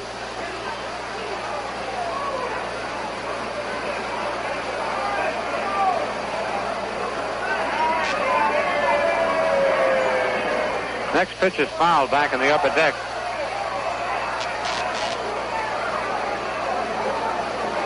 Everybody on the White Sox has at least 1 base hit except Aparicio. And yet it was Aparicio getting on base, beating out what looked like a double play for the Yankees and setting up a 4-run inning. A bunt attempt foul back of the plate. 1 ball, 2 strikes.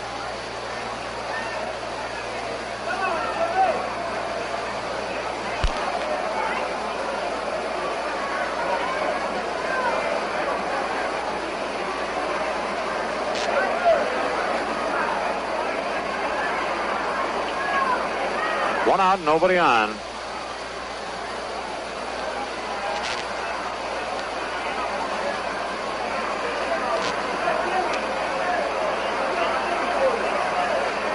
Reniff's pitch is line, base hit past Kubik, who dove for the ball, couldn't get it. Yogi's up with it. And Landis has his 3rd base hit of the day. First hit off Reniff, and the 12th hit. Larry Osborne has just homered in the bottom of the 8th, and Detroit leads 2-1 over Minnesota at the end of 8 innings. Osborne is filling in for the injured Norm Cash. All right, here's Al Smith. Struck out, hit into a double play, single to left. Minnie Minoso on deck.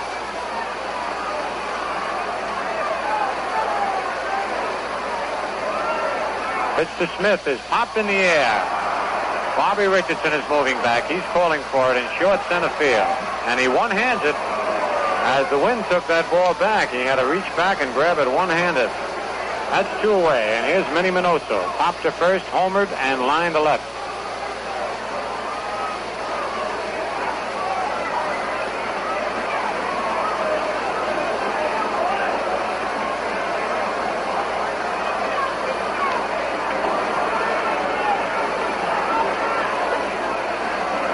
Bob Turley up now in the Yankee bullpen. Pitch to Minoso is in there. Strike called.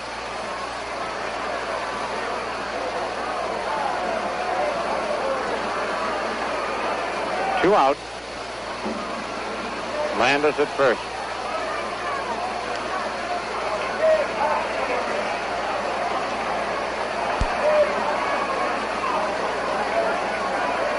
Landis with a big lead at first.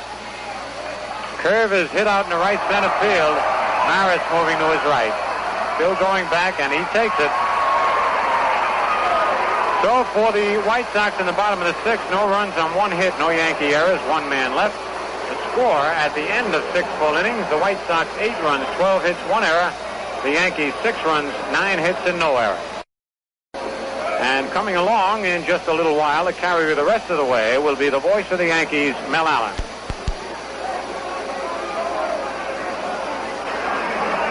Hello, everybody. Tony Kubik hits the first pitch into deep right center. Landis goes back and makes the catch at the running track. 1 away in the 7th inning. Tony Kubik, who had flied to center and left center and fouled to the catcher.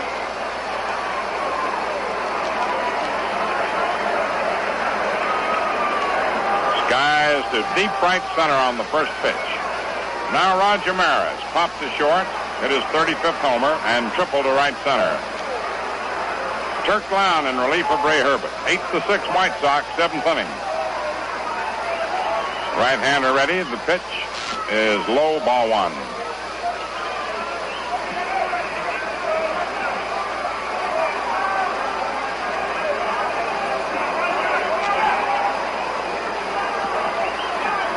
Next delivery is high and inside.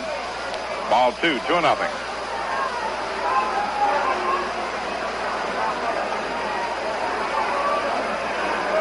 2 balls, no strikes. Lown into the windup, and the pitch to Maris. Swung on. There's a bouncer. Fox knocks down, picks up, throws to first in time. Good play by Fox. He robbed Maris of a base hit. And up comes Mantle. Struck out, walked twice. That was a big play. Real big play by Nellie Fox. Mickey Mantle struck out, walked twice. Hitting .325. Now they'll pitch to him with 2 outs, nobody on. Takes that one inside, ball 1.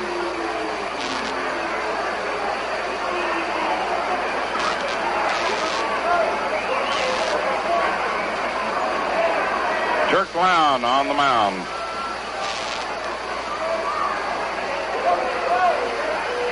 Here's the delivery. Swung on and popped up into the air to third.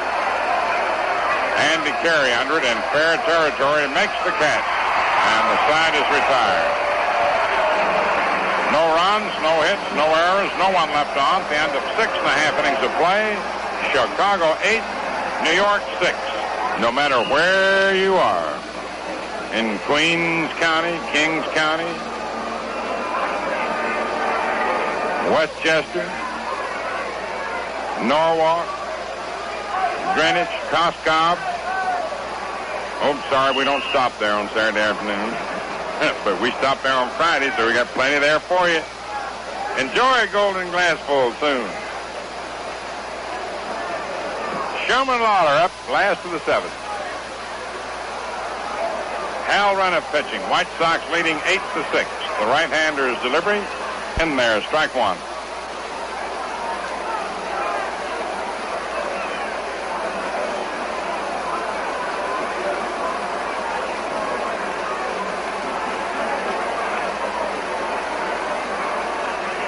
The next delivery is low outside for a ball, 1-1.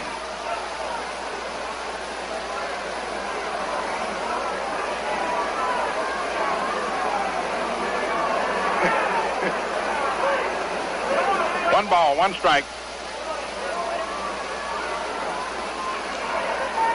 Lawler homered, walked, and singled. Hal Renniff's pitch is swung on, lined over first down the right field line, and Lawler will go for extra bases. Maris playing the rebound. It'll be a double for Lawler. The throw comes back into Richardson. So Lawler has himself a perfect day. 13 hits for Chicago. Terry, Coates, Clevenger, and Renniff. Second hit off Renniff. Now, Cuccinello comes up to talk to Andy Carey. With J.C. Martin on deck. I don't know how Al Lopez wants to play it, whether he's going to go for the one-run sure or keep racking away. Some managers have different techniques. Now, leading 8-6, you'd say, well, he might go ahead and try for the big inning. But some of them figure, well, if I can get one more in, that means 4 runs they got to get in the 8th and 9th innings. They got 2 more shots to beat me. So we'll see how they play it. In any case, Boyer is forced to shorten up at third. Carey walked, tripled, and lined to second. The delivery is a little high for a ball. He didn't shorten up.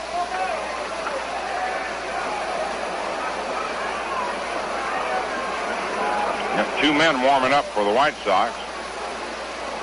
One of them, Billy Pierce.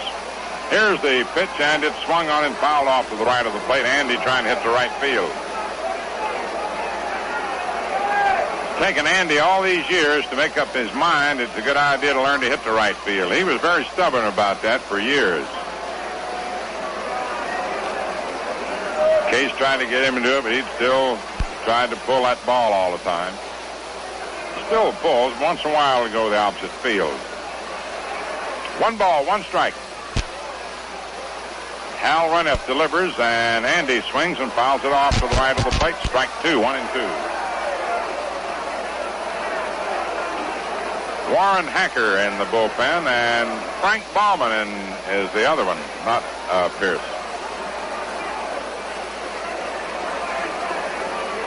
1 ball, 2 strikes. 8-6, White Sox, 7th inning. Lawler on second, nobody out.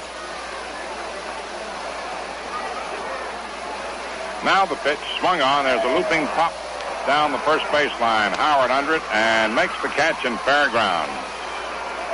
So he was trying to hit the right, hoping to either get the base hit or hit on the ground to move Lawler over to third. Up comes J.C. Martin. Single to left, walked, and single to right.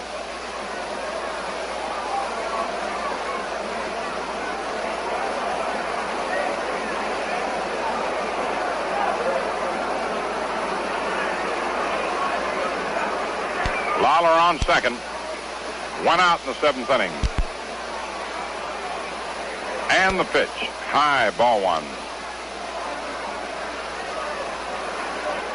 Yankees after the game have a leisurely dinner and jet out of town to Bmore, Baltimore. Play there tomorrow. Now the pitch, swung on, little roller, trickled down the first baseline. Renniff up with it, throws to Howard. Martin's out as Lawler advances to third. Now, let's see, did the ball hit him in foul grounds? He coming back or what? I'm trying to... They made the play on him. Now, Johnny Stevens, I think, says no. Wait a minute. Yeah, it claims that the ball hit him in foul ground and kicked off his foot and rolled down the line. Now here comes Halcott to find out what Johnny Stevens means.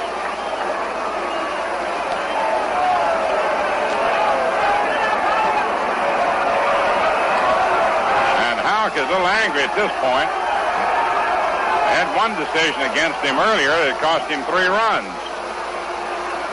I don't know what Johnny Stevens is claiming, unless the ball hit Martin in foul territory, but he took off and ran. And that was a fair ball. Otherwise, unless it kicked off his body. Now, I don't know what Stevens is claiming, unless it be that. The argument must be he must have called it foul. It's the plate umpire's ball to call. But it wasn't anywhere close to being foul if it was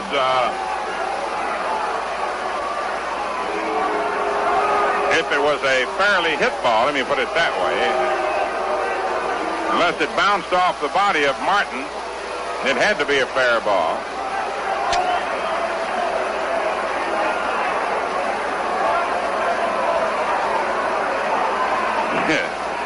Was it the Wayne and Schuster comedy team, and when they did that takeoff in Shakespeare? And sometimes when things go against the teams, that is there anything so foul as a fair ball? Or when the ball just misses, going in for a home run, just barely goes foul. Is anything so fair as a foul? 1 ball, 1 strike. J.C. Martin's got a chance to do it all over again. Lawler back to second. Hal Reniff delivers. Pitch is swung on and missed on a changeup, 1-2. The only thing that I can see is that the ball must have hit the body of the batter while he was still in the batter's box, which is in foul territory, and then kicked off down the line. Because it was nowhere close to being, as the ball rolled on the playing field, a foul ball. That must be what happened, but delayed call by Stevens. Hal Reniff delivers, and Martin swings and fouls it back. 1-2 count. The Detroit Tigers beat the Minnesota Twins 2-1, which puts them in position to regain first place if the Yankees drop this one. Larry Osborne homered in the 8th inning after Batty's homer earlier had tied it.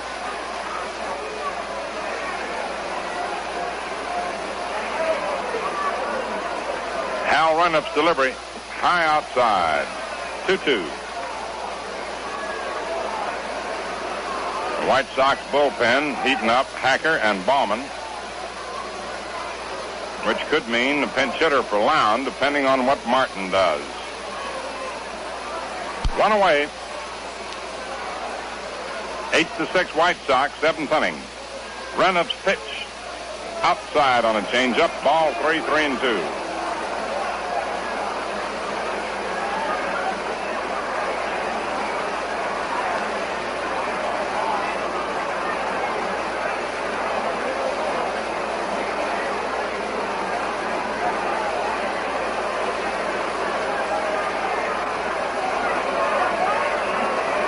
Ready, and the 3-2 pitch is swung on and bounced towards short. Kubik has to go way into the hole, makes a fast throw, and gets him on a close play. Just did get him. Lawler holds second. It was real close, and Lown's going to come out and bat.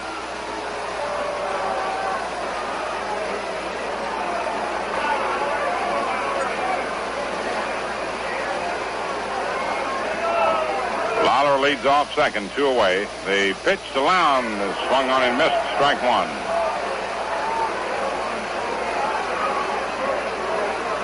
Lown, nothing for 8.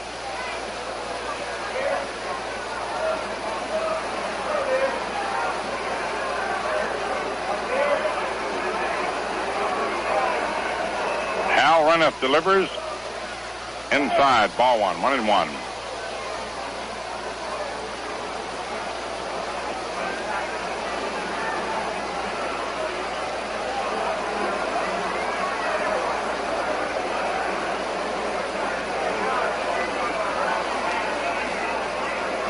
Ready for the 1-1 pitch.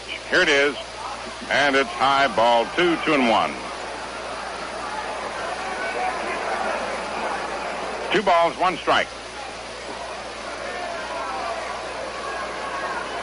Cleveland's batting in the last of the ninth, tied up 5-all with the Angels. Pittsburgh Giants scoreless, top of the third. Lawler on second with 2 away and a 2-1 count on Turk Lowndes. Renup's delivery. Swung on. It's a high fly ball and to short left center. Mantle drips in under it and has it. Sides retired. No runs, 1 hit, no errors, 1 left on. At the end of 7 innings. The White Sox 8 runs, 13 hits, and 1 error, and 7 men left on. The Yankees 6 runs, 9 hits, no errors, and 4 men left on.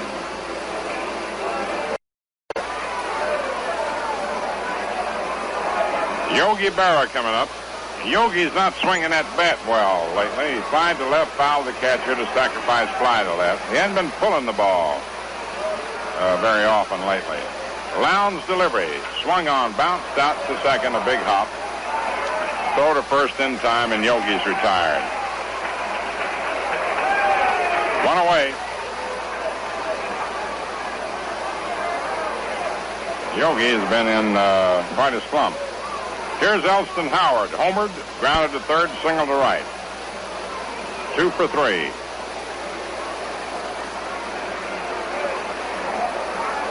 Ellie batting .374.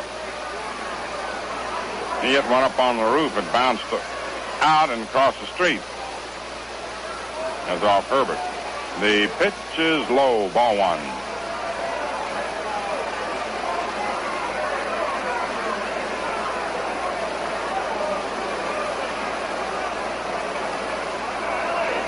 One ball, no strikes. Lowndes ready. The pitch to Howard. Swung on, a ground ball hit to short. Aparicio is up with it. Throws on to J.C. Martin in time. And they're 2 away. 6 men in a row retired by Lowndes. And 7 out of 8.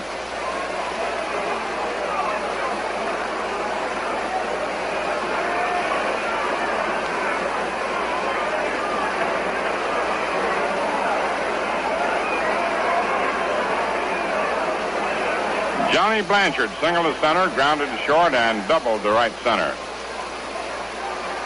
8-6 Chicago, 8th inning. Turk Lowndes' pitch inside, ball 1.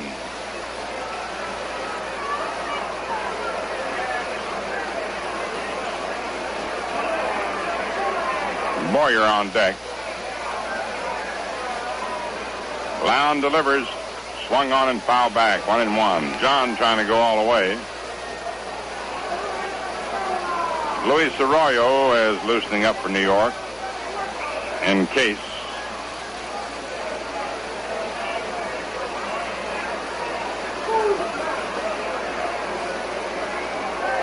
One ball, 1 strike. And the pitch, high, ball 2, 2-1.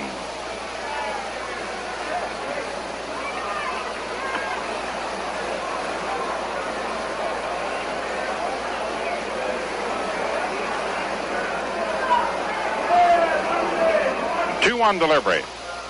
He held off a high inside pitch. Ball 3, 3-1.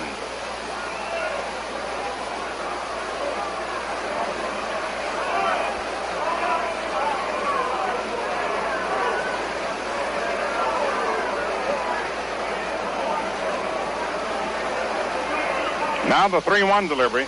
Swung on, there's a fly ball deep, but it's going to go foul. He got it all the way, but foul.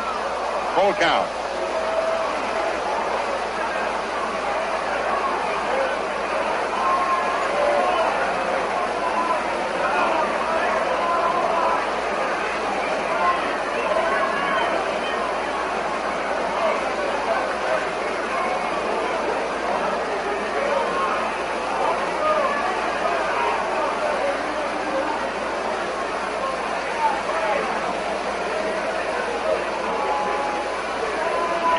Now the 3-2 pitch.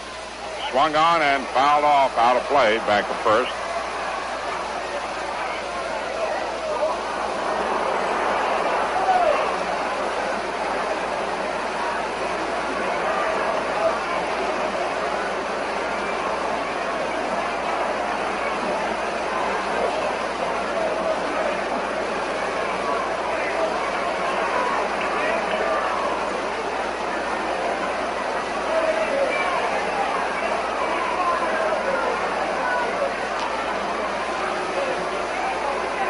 Away. Again, the 3-2 pitch. Swung on and bounced foul down the first baseline.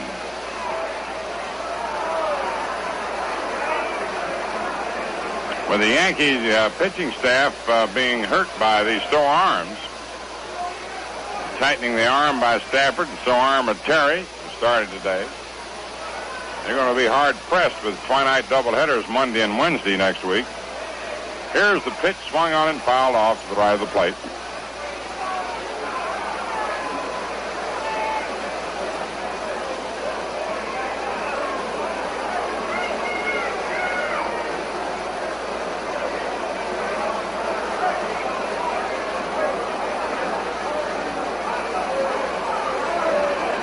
We may make a starter out of Joe Cooper.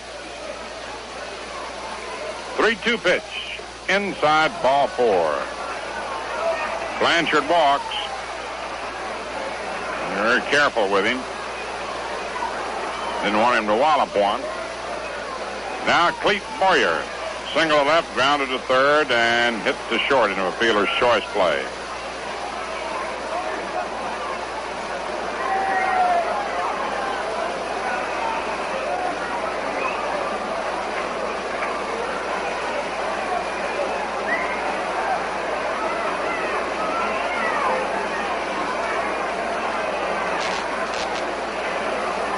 Two outs, one on. Turk Lown into the stretch. Here's the pitch. It's in there for a strike.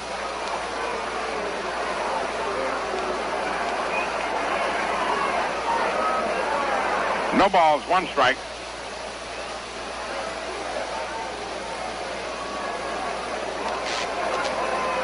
Lown again to the stretch. And the pitch. Swung on and missed. Strike 2. Had him reaching for the breaking pitch.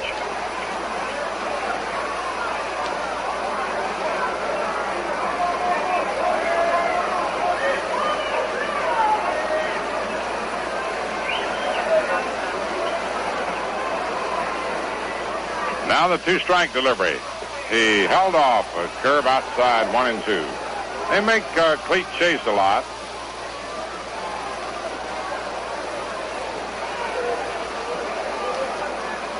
Hit more homers last year because they fed him more fastballs.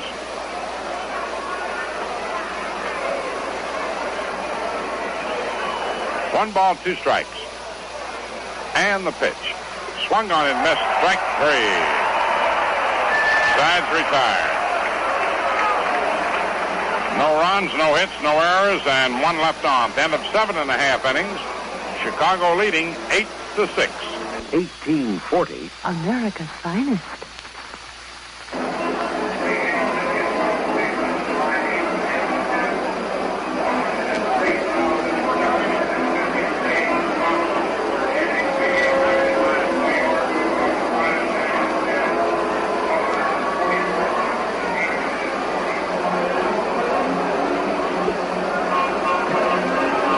This time from the Windy City, under leaden skies, we pause for station identification.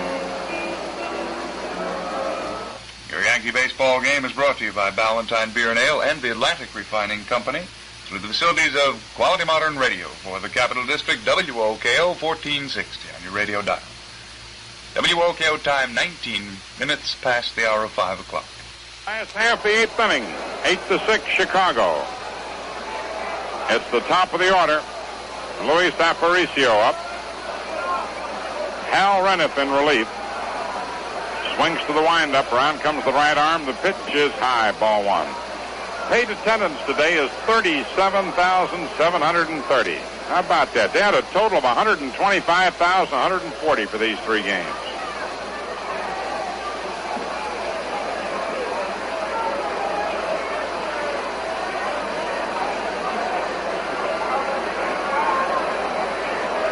And Ballantine sells over 5 million glasses of crisp refresher every day.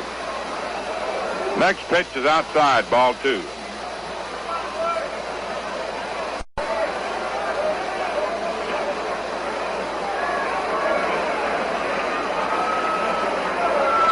Aparicio grounded to second, popped to second, grounded to short, and flied to center. The pitch is high, ball 3. And it's always a huge mistake to walk Aparicio, leading off an inning especially. A walk to him is like a double.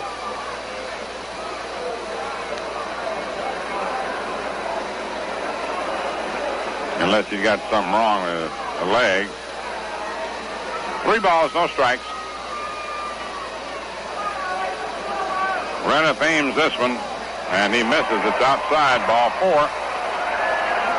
Aparicio walks.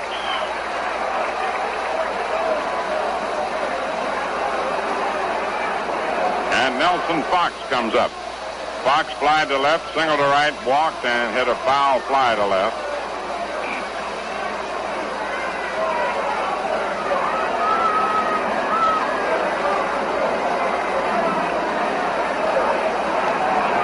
That Aparicio will steal your contact lenses even while you're looking.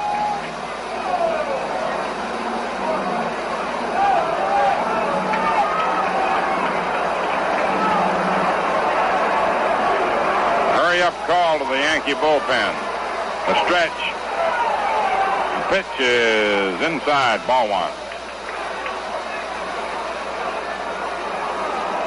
Louis hadn't tried to go except last night. Last night he stole third base. So we'll watch him. Boyer in close at third. Stretch. There he goes, and he is safe. Aparicio steals his 28th base.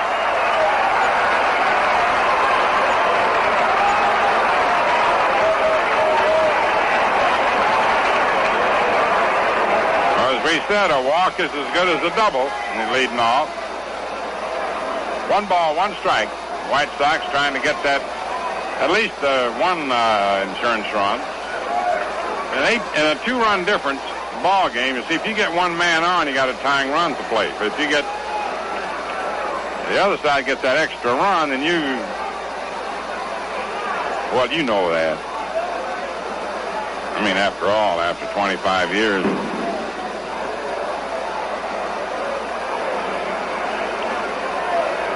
Nelson Fox at bat.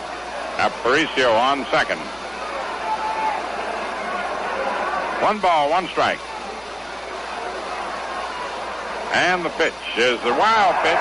Gets away from Blanchard. On to third goes Aparicio. Well, there he is. He walked, and now he's on third base. That's just the equivalent of his having triple to start the inning. Now that forces the infield to come in and gives Fox a better chance to get one through.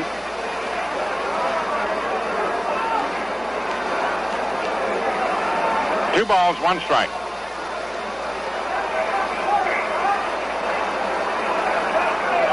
Arroyo in the bullpen. Ford's loosening up too, but I think Ford for a later start.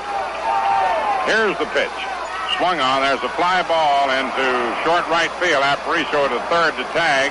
The catch, here he comes to the plate and then holds up. The throw on the line. A beautiful throw right on the barrelhead. But the ball was not hit too deeply to right field. Maris cut loose, and I mean he threw a strike to home plate. Not figuratively, but literally. With nobody out, there's no point in Louis trying to beat it. I only made first out. Had that meant a second out, he might have tried to come. Gambling on a bad throw. Fox flies to Maris in very short right. 1 out. The batter now is Jim Landis, who flied to center, single to left, and did a 3-run homer in the 4th, and single to left in the 6th. Infield still in. He's liable to swing away or bunt. You never know. He's good at both. And the pitch. swung on. There's another high fly ball. This time Louis goes back. It may be, let's see. Maris makes the catch. Here comes Louis. Here comes the throw. And Louis is out at the plate. Beautiful throw by Maris. A double play. As I said, with the second out, he had tried. And he doubled by Maris. Maris to Howard. No runs. No hits, no errors, and no one left on. End of 8 innings. White Sox, 8 runs, 13 hits, and 1 error. 7 left on. The Yankees, 6 runs, 9 hits, no errors, and 5 men left on. You know, it's always a great thrill to watch that play. That ball was hit a little bit more to right center, but not much deeper than the other one. But being the second out, Louis had to go. And it took the perfect throw to get him, and he was gotten. On the Ballantine scoreboard in the American League, Washington defeated Kansas City 7-1. Donovan beat Krause. Detroit nipped Minnesota 2-1. Bunning defeating Pasquale. Osborne homered in the 8th for the win. Batty homered in the 7th. Boston defeated Baltimore 2-1. Conley beat Hall. It's the 10th inning at Cleveland, and the score is tied 5-5 with the Angels. Gerba, James, Duran, and Fowler in relief. Perry for Cleveland, Stigman, Shaffernoth, and Locke in relief. Lee Thomas and Don Dillard homering for the Angels and Indians, respectively. In the National League, Chicago at Cincinnati, Milwaukee at St. Louis tonight. Pittsburgh leads San Francisco 1-0 at the end of 4.5 innings. Haddix and McCormick. Stewart homered in the 4th. Los Angeles 2, Philadelphia 0 at the end of the 1st inning. Koufax and Short. Bob Serve leads off for New York in the 9th inning. The pitch is swung on. There's a drive to deep left field. It is going, it is gone. And it's 8-7.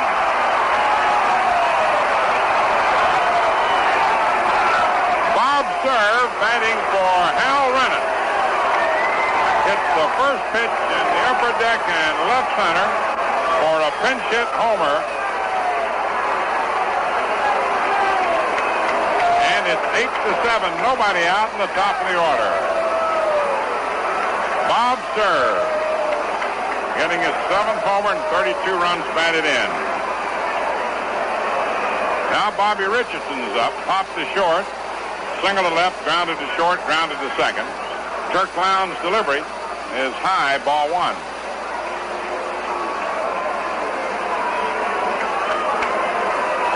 Well, that puts a little different honey in the hive. Now the delivery. It's outside, ball 2.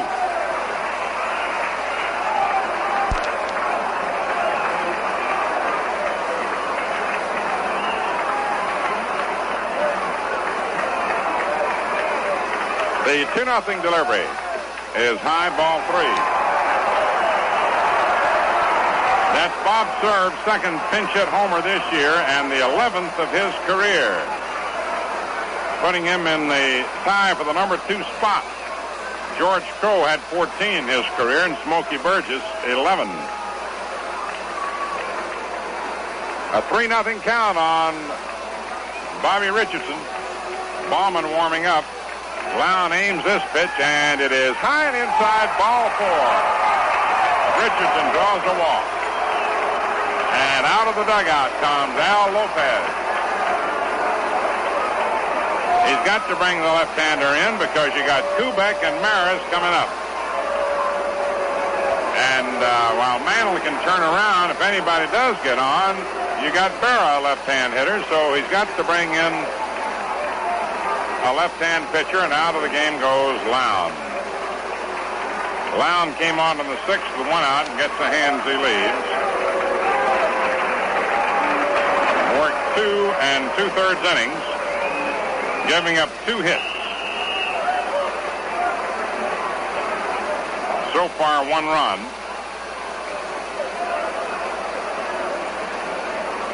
Walked 2 and struck out 1. So it'll be Chunky Frank Bauman, who did a tremendous job in relief against the Yankees.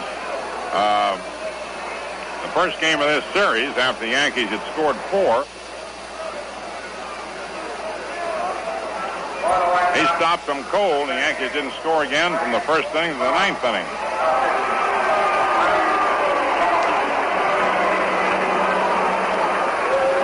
So Frank Baumann will be coming in. He'll be talking about that call at first base now for sure.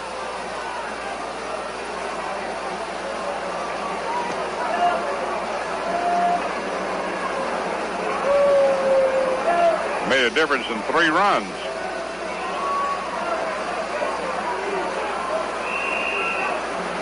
However, I don't know from up here, you just can't tell.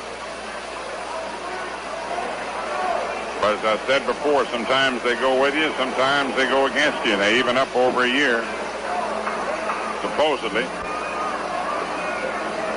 Chuck Lown departs and Frank Baumann comes on.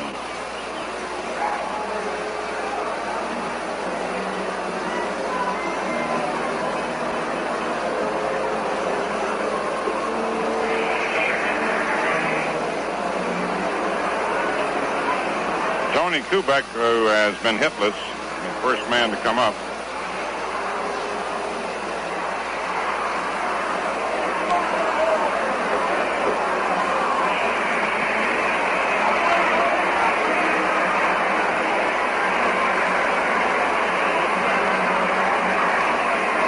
I know you missed it.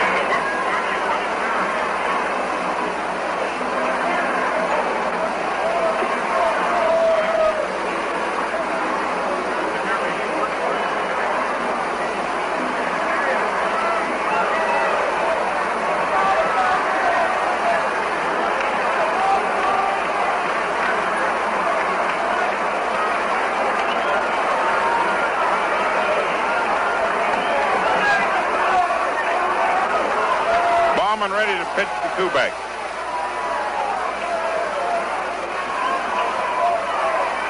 And the delivery is bunted down the first baseline. The ball stays fair. Baumann picks it up, throws to first in time. Kubik moves Richardson to second.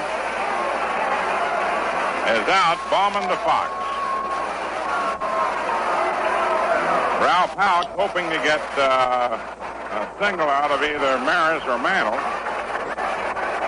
Giving up and out. Baumann in 6 1/3 innings the other night. Stopped the Yankees with 6 hits and no runs. The left-hander sets. Here's the pitch. Swung on. There's a base hit in the right center field. Here comes Richardson around the score. Maris around first, and he goes into second with a double. It's a tie ball game. 8-8.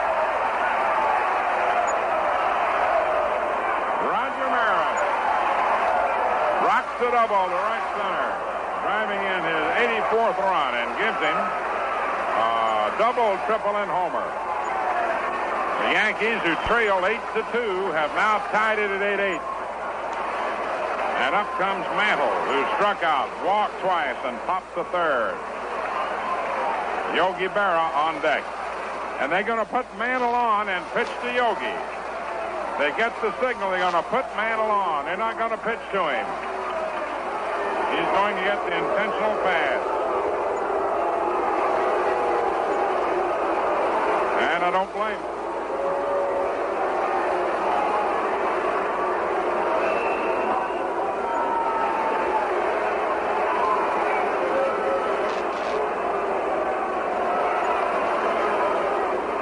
So Mickey gets the intentional walk.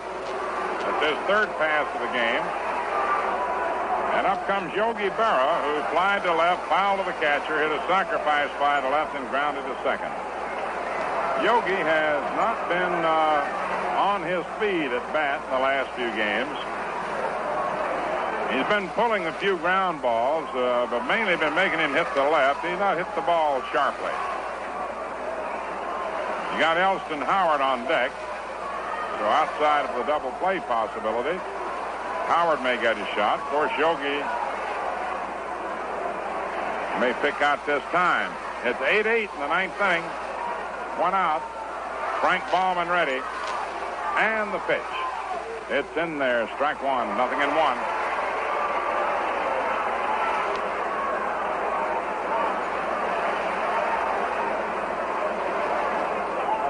Yo-Yo warming up.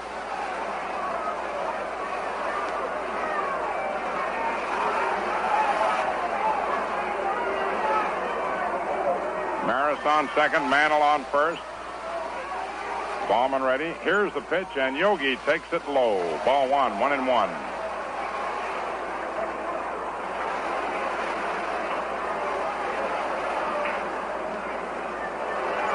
1 ball, 1 strike. Again, the runners lead away. Now the pitch. It's low, ball 2, 2-1.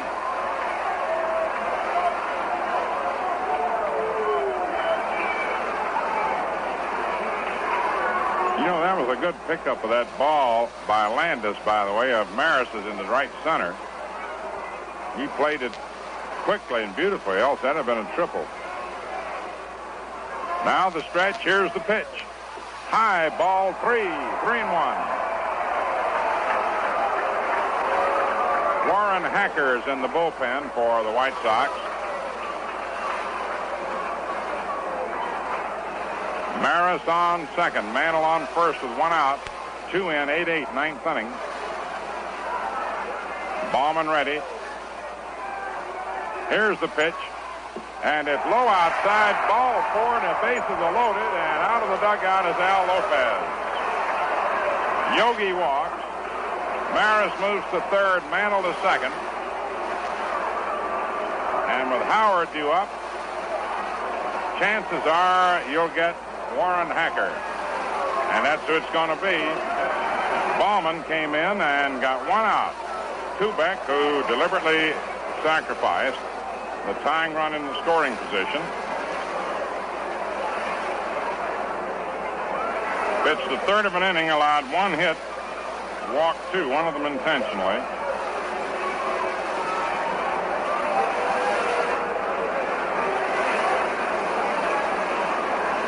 And Warren Hacker is coming in.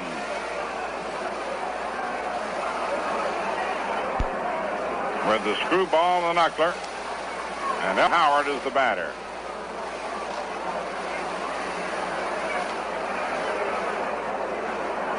On the right side, number 28, Warren Hacker. While Hacker walks in from the bullpen, we'll pause for station identification. Yankee baseball comes your way through the courtesy of Ballantine Beer and Ale and the Atlantic Refining Company, and through the facilities of Quality Modern WOKO 1460 radio here in the capital city of Albany, New York. Warren Hacker coming in. He relieved against New York on the 13th, went 2 innings, allowed 3 hits and 2 runs.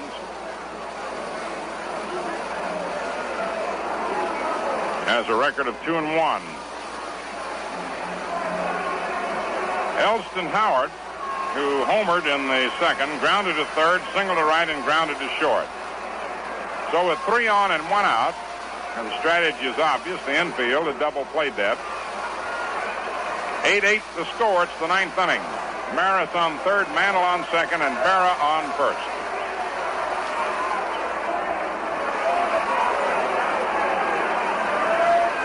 Veteran Warren Hacker ready to work. 3 men lead away, the windup and the pitch. Swung on and missed. Strike 1.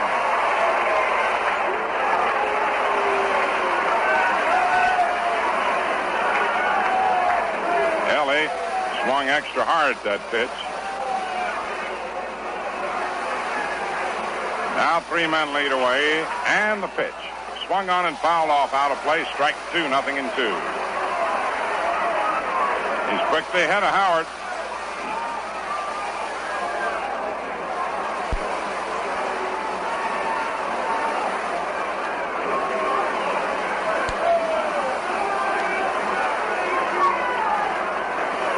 He's liable to catch that knuckleball here now. It's on the way, and it just misses. Ball 1, 1-2. And Lawler steps back to ask Stevens if that wasn't close. And Johnny said, it sure was. And it was. 1 ball, 2 strikes.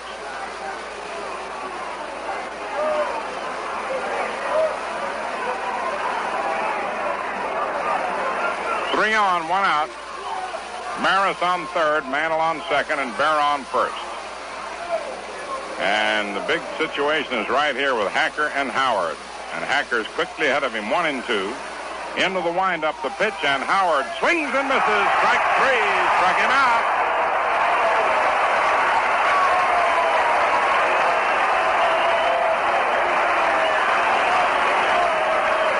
That was the big man. While he's still not out of the woods, a run could have scored on the fly ball. Here's John Blanchard, single to center, grounded to short, double to center, and walk. So there are 2 outs and 3 on.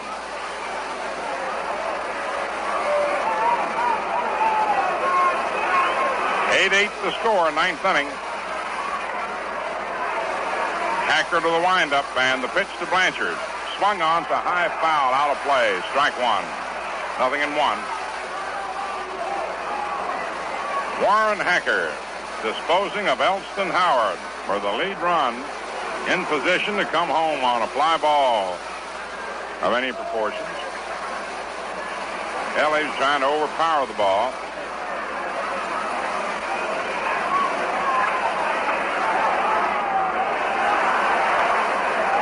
Hacker all set.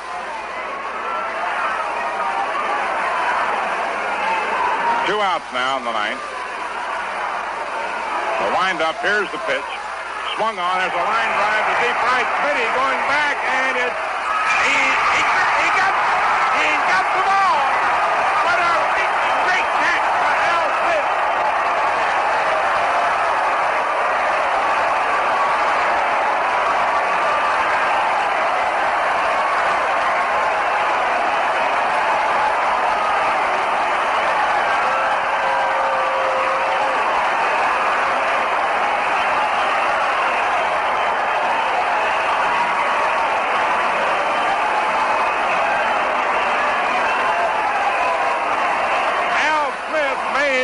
Sensational catch of a line drive hit by Blanchard against the right field wall. He leaped. He speared the ball. It bounced out of the glove. He made a second grab at it. It bounced out a second time, and he made a third grab at it and held on to it. And so that was the difference between 3 runs and none. And the side is retired on Al Smith's out-of-this-world catch on a ball that was almost out of this ballpark. 2 runs for New York.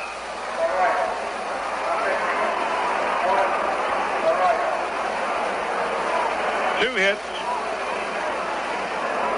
2 runs, 2 hits. No errors, and 3 big ones left on. Luis Arroyo will be coming in to pitch. The score at the end of 8.5 innings, the Yankees 8, the White Sox 8.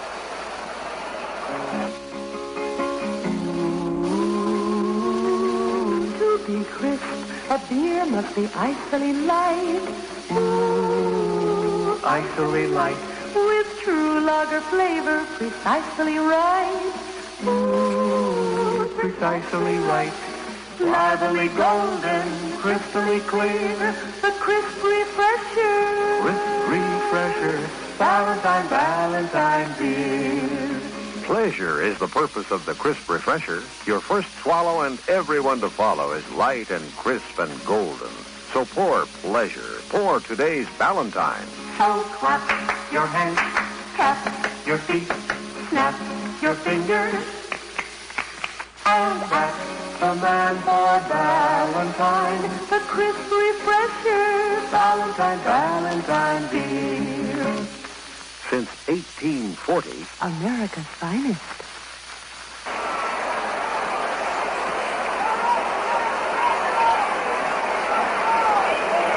It's the last half of the 9th inning. Al Smith, the man who made the game-saving catch for the White Sox. That ball didn't miss a foot of being a grand slammer. He leaped, speared it, played tag with it twice, and on the third go-around, he hung on to it. And Smitty leads off in the ninth. The man makes a great catch in the field. Is usually the first man up. And Luis Arroyo has come into work. 8 all. And the pitch. It's in there for a strike. Minnie Minoso on deck and Sherman Lawler to follow. So now the sudden death situation.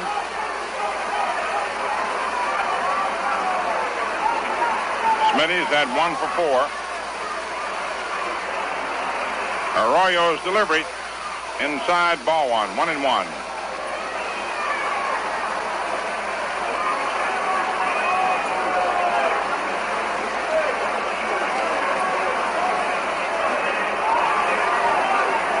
Boy, that was a heart-stopping play all the way. The 1-1 delivery to Smitty. Outside, ball 2, 2-1.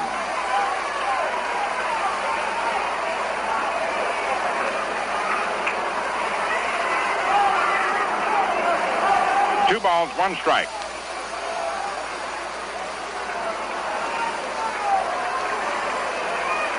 Here's the 2-1 pitch, and Al Smith swings and lines it to short, scooped up on a hop. Kubik over to Howard, 1 away. Now Minnie Minoso. Foul to first, homered, line to left, and fly to right.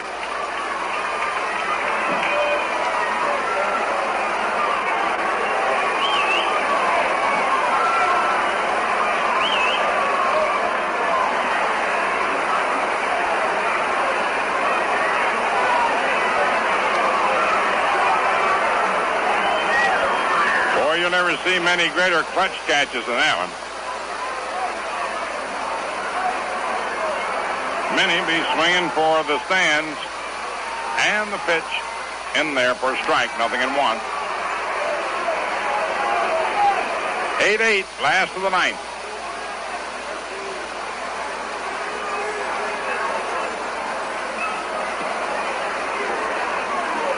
No balls, 1 strike.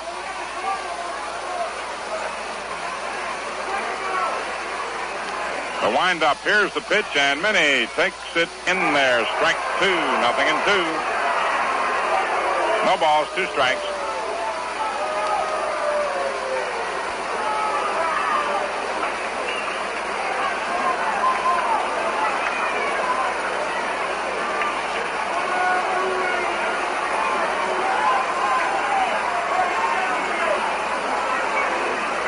Last of the ninth, the windup by Arroyo.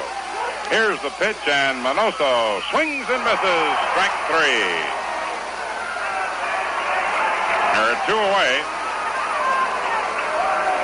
The ball is dropped by Blanchard, threw down to Howard, and up comes Sherman Lawler, who homered in the 2nd inning, walked in the 4th, single to left in the 5th, and double to right in the 7th. 3 for 3.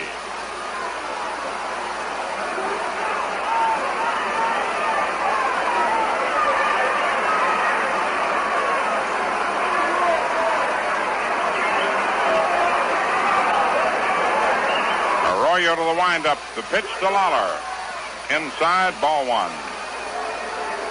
Better not get it inside up around the letters. 8-8, 9th inning. The windup. Here's the pitch, and Lawler swings and hits it to the box on a hop. Arroyo throws to Howard, and we go to the 10th inning.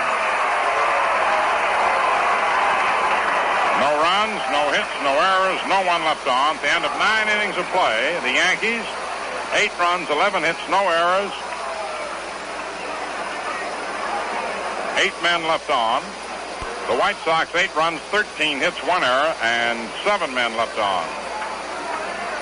And I'll tell you, but for a guy named Al Smith, everybody be going home right now. What a catch Smitty made with 3 men on base. Wow. As we get ready to move to the 10th inning, it'll be Clete Boyer, Luis Arroyo, and Bobby Richardson coming up.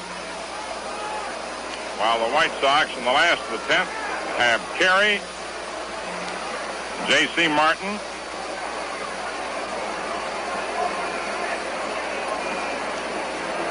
and Hacker scheduled.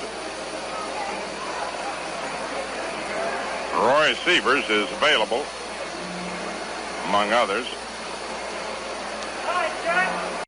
Clete Boyer leading off in the 10th inning.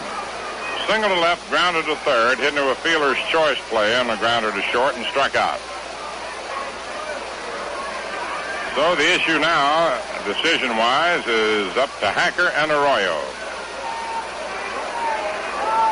Coates was in position to have been charged with a loss to the 9th inning, and Herbert could have been the winner. The pitch is high and away. Ball 1 to Clete Boyer. 8-8, 10th inning. The 1-0 delivery. Swung on, lined into left center field. Landis racing over and dives. Can't get the ball. Boyer rounds first, hits for 2. Landis recovers, quickly throws in, and Boyer holds it second with a double.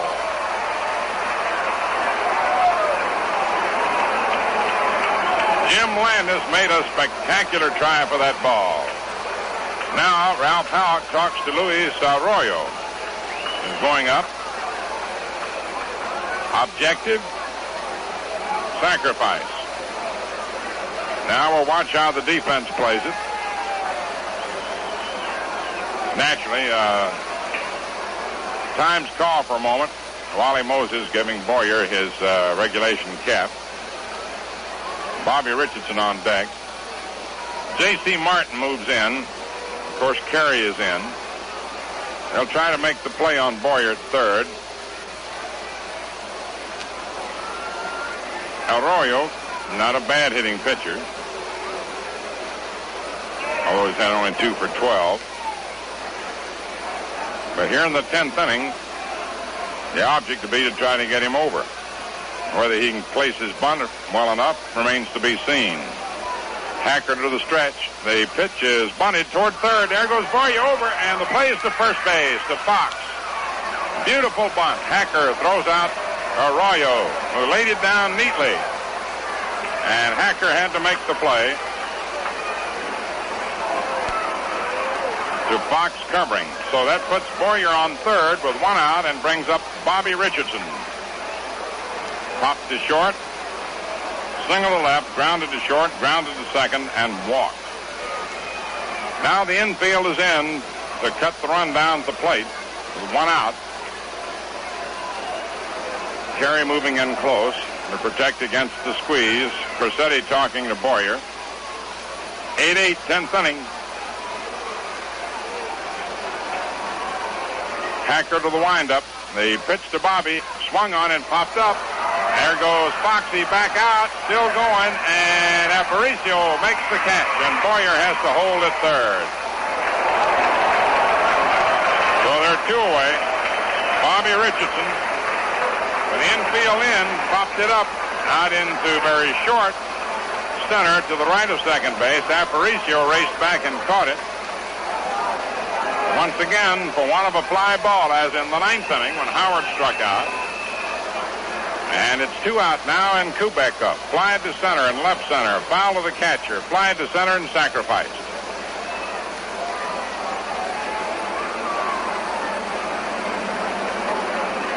So there are 2 away. 8-8, 10th inning. Boyer open with a double. Hacker to the windup, and the pitch to Kubik. Outside, ball 1.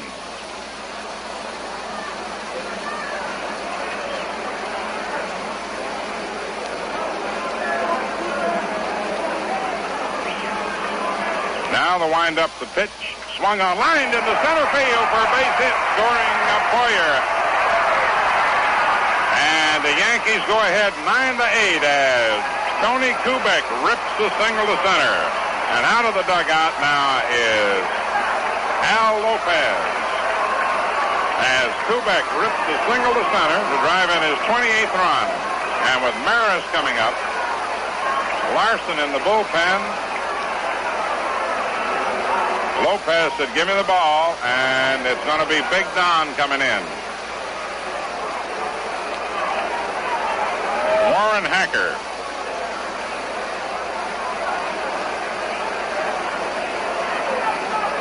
Who came on in the 9th inning with one out.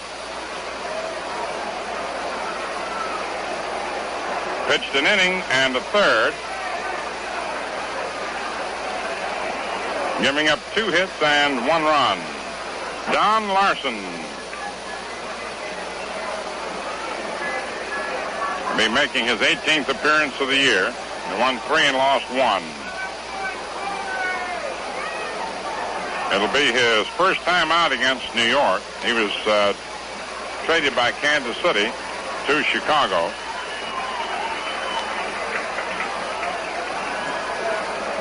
In June.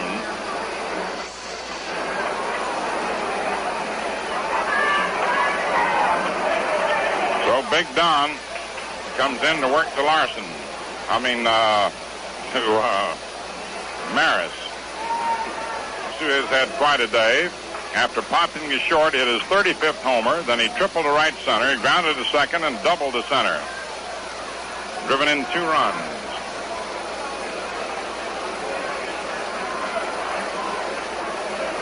Tony Kubik coming up with his first hit of the game to drive in the lead run.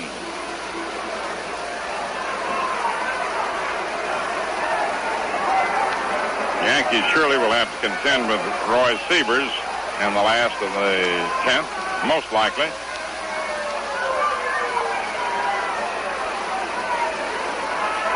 Roger Maris up.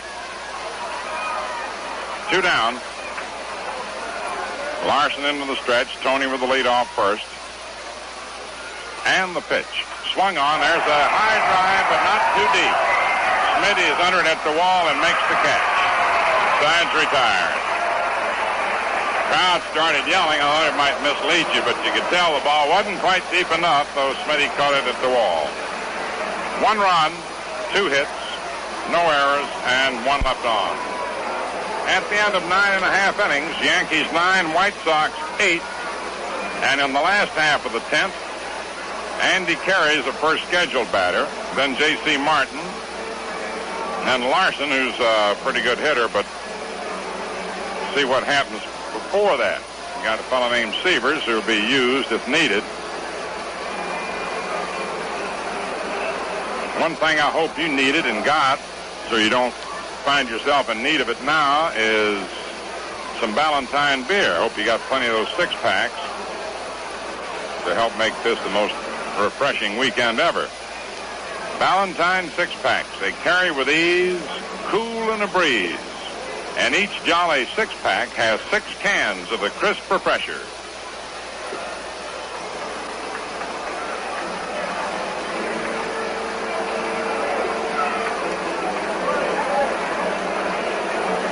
In the last of the 10th, it's Andy Carey leading off.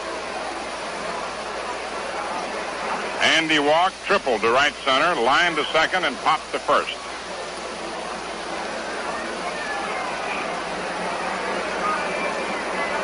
This has been an old-fashioned Donnybrook. And it figures to be more of the same yet. Andy steps up. Luis Arroyo. Ready to work.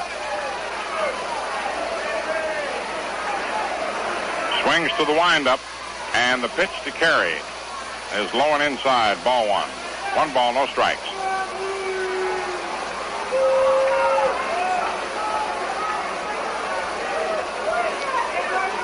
Louis shakes off the sign. Okay, is the next one. Into the windup round comes the left arm. Here's the pitch, and it is swung on. It's a high fly ball into short center. Mantle comes running in. Still coming in, makes the catch, and there's 1 away. Now it's J.C. Martin coming up. You may wonder why he lets the left-hand batter bat against Arroyo. The other night, for example, he sent in Floyd Robinson against him. Louis' most effective pitch is a screwball, which breaks into a left-hand hitter. And he sometimes has difficulty pitching to a left-hand batter. You got Big Roy Sievers out on deck to hit for Larson, come what may. J.C. Martin singled, walked, singled, and grounded to short.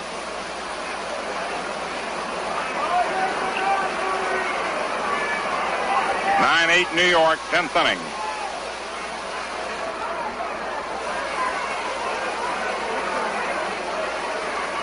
Arroyo to the windup, and the pitch to Martin. Curve outside, ball one, and Blanchard thought he had it. Russ Kimmerer loosening up easily in the White Sox bullpen.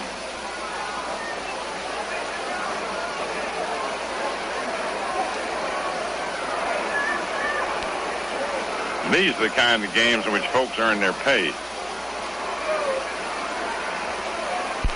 On and off the field. The 1-0 delivery.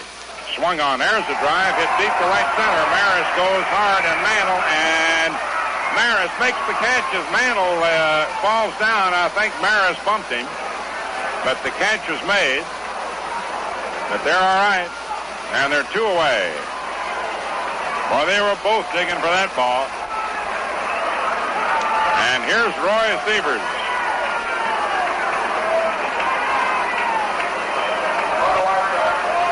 Big Roy. Aparicio on deck.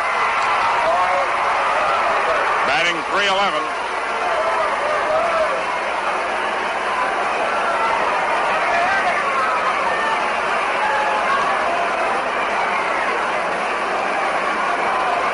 Arroyo goes to the windup. Here's the pitch. Swung on and fouled off on the ground to the left of the plate. Strike one.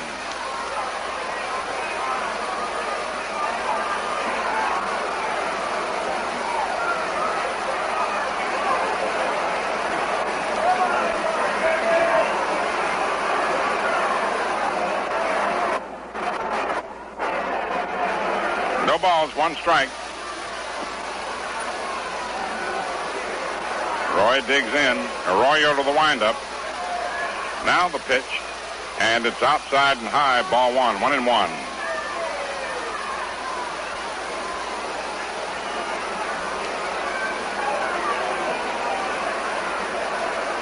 One ball, 1 strike.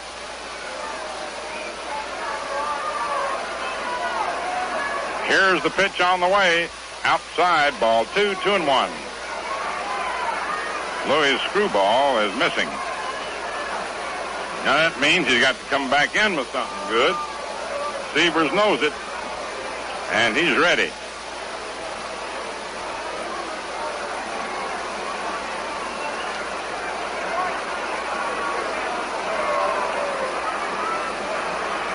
Two balls, 1 strike. The wind-up, around comes the left arm, the pitch. Outside, ball 3. 3-1.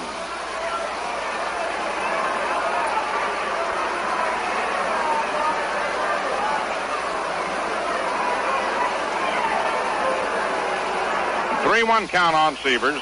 Now the wind-up and the 3-1 pitch. It's outside, and Sievers walks. And we're going to have a runner. Al Pilarczyk will run for Sievers. Number 29, Al Pilarczyk. Running for Sievers. Al Pilarczyk.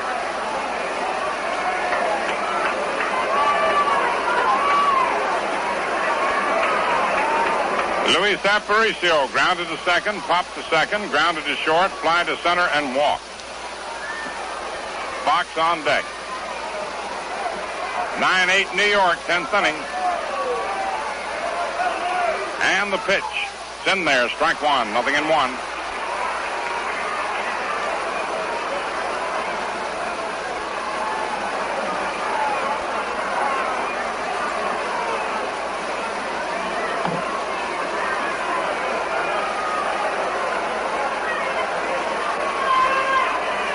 Pilarczyk with good speed on first. Arroyo to the stretch. And the pitch. Inside, ball 1, 1-1.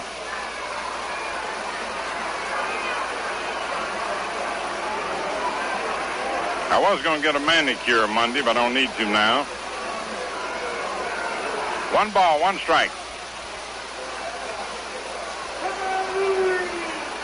Aparicio sets, delivers.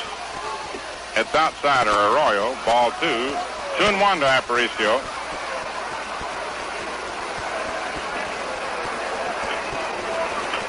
Boyer hollers something over to Arroyo. He was pitching to Sears. He just lost him. He had one strike in there. Nice falling behind on Aparicio. And it is swung on and popped up. Bobby Richardson backing up, waiting. He's got it, and the Yankees pull it out 9-8 after trailing in this ball game 8-2. No runs, no hits, no errors, and one left on, and they really came from behind to do it today. A game that apparently was gone, and they scored 2 in the 9th and 1 in the 10th to win it. With a winning pitcher, Luis Arroyo. His 4th wins against 3 losses. The losing pitcher, Warren Hacker, 2-2. And thus the Yankees remain in first place by 3 percentage points over Detroit. They won 5 extra inning games and lost 2. Against Chicago now, they're 5-3 on the season. And for those of you who tuned in late, the Yankees with Ray Herbert and Ralph Terry, the starting pitchers, took a lead on a home run by Howard in the 2nd inning, which was matched by a homer by Lawler in the last of the 2nd. The Yankees went ahead 2-1 in the 3rd on a homer by Roger Maris, his 35th of the season, that put him 20 games ahead of Bruce the record. And then the last of the 3rd, the White Sox tied it up on a homer by Herbert. Then came the 4th inning when Jim Coates came on to pitch after having relieved Terry in the 3rd. Manosa homered, Lawler walked, Terry tripled. 2 runs were in. Martin walked. Then came a force out at 2nd, and the 3rd run in the inning walked as the Yankees scored rather. The Yankees missed the double play at first by Hare. Fox walked, and Landis hit a 3-run homer, and it became 8-2 Chicago. Then in the 6th inning, the Yankees knocked out Ray Herbert. Maris tripled, Mantle walked. Berra sacrifice fly got Maris home. Howard singled, and Blanchard's double got both Mantle and Howard home. And then a base hit by Lopez pinch hitting got Blanchard home, and that made it 8-6. Meantime, Lown had relieved Herbert, and Baumann had relieved Lown in the 9th when Bob Serve greeted Lown with a pinch hit homer on his first pitch. It was his 11th Major League pinch hit homer, putting him in a tie for 2nd place for all-time pinch hit homers. And then after Lown walked Richardson, Baumann came in. Kubik sacrificed Richardson, and Maris, who had a double, triple, and homer, doubled Richardson home. And that tied the score. They walked Mantle on purpose, Berra unintentionally. Out went Baumann. Hacker came in, struck out Howard, and then on a spectacular catch by Al Smith, Johnny Blanchard was robbed of at least a double or a triple. Just missed the grand slammer by a foot. And then in the 10th inning, the Yankees wrapped it up on a double by Boyer, sacrificed by Arroyo, and a 2-out single by Kubik. And Louis, who worked the 9th and 10th and retired 6 out of the 7 men, pitching carefully to Severs and walking, got the win. So we hope you enjoyed the game as much as we enjoyed sending it your way. I hope you... Well, that winds up another Valentine baseball broadcast. This is the home of Champions Network. Quality Modern Radio for the Capital District. This is WOKO, Albany, New York. This is John Miley speaking. We hope that you have enjoyed this game. If you want to know more about other items that exist in the Miley collection, call 1-812-479-9143. We will look forward to talking with you and hope that you are pleased with our presentations. Clete Boyer leading off in the 10th inning. Single to left, grounded to third, hit into a fielder's choice play on the grounder to short and struck out. So the issue now, decision-wise, is up to Hacker and Arroyo. Coates is in position to have been charged with a loss to the 9th inning, and Herbert could have been the winner. The pitch is high and away. Ball 1 to Clete Boyer. 8-8, 10th inning. The 1-0 delivery. Swung on, lined into left center field. Landis racing over and dives. Can't get the ball. Boyer rounds first, hits for 2. Landis recovers, quickly throws in, and Boyer holds it second with a double.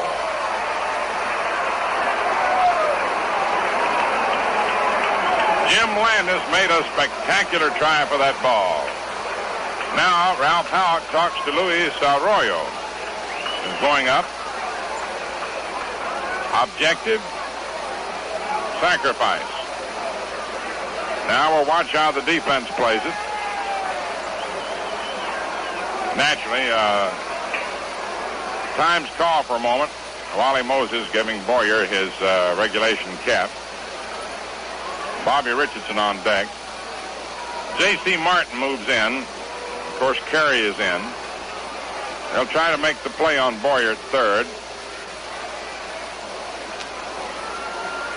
Arroyo, not a bad hitting pitcher, although he's had only 2 for 12. But here in the 10th inning, the object to be to try to get him over. Whether he can place his bunt well enough remains to be seen. Hacker to the stretch. The pitch is bunted toward third. There goes Boyer over, and the play is to first base, to Fox.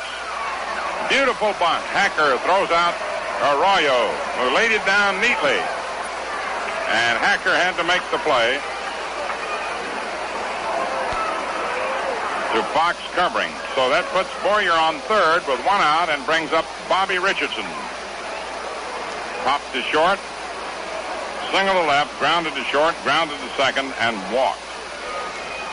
Now the infield is in to cut the run down at the plate with 1 out. Carey moving in close to protect against the squeeze. Crosetti talking to Boyer. 8-8, 10th inning. Hacker to the windup. The pitch to Bobby, swung on and popped up. There goes Foxy back out, still going, and Aparicio makes the catch, and Boyer has to hold at third. So they're 2 away. Bobby Richardson, with the infield in, popped it up, out into very short center to the right of second base. Aparicio raced back and caught it. Once again, for one of a fly ball, as in the 9th inning when Howard struck out.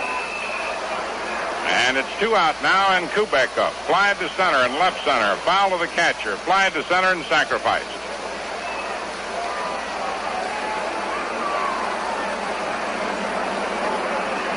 So there are 2 away.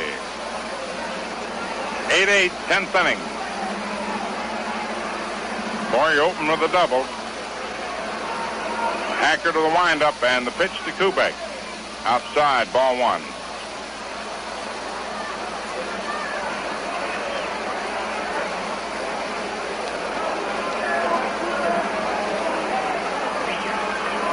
Now the windup, the pitch, swung on, lined into center field for a base hit, scoring Boyer.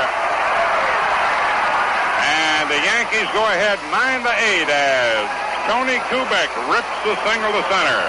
And out of the dugout now is Al Lopez. As Kubik rips the single to center to drive in his 28th run. And with Maris coming up, Larson in the bullpen, Lopez said, give me the ball, and it's going to be Big Don coming in.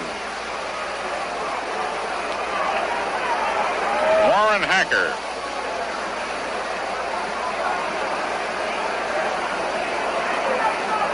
Who came on in the 9th inning with 1 out. Pitched an inning and a third. Giving up 2 hits and 1 run. Don Larson will be making his 18th appearance of the year. He won 3 and lost 1. It'll be his first time out against New York. He was traded by Kansas City to Chicago.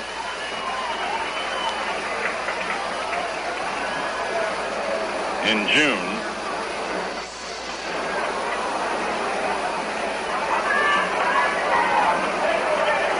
Big Don comes in to work to Larson.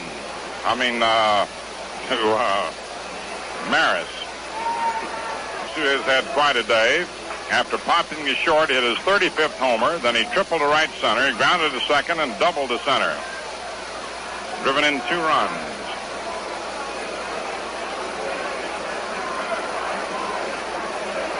Tony Kubik coming up with his first hit of the game to drive in the lead run.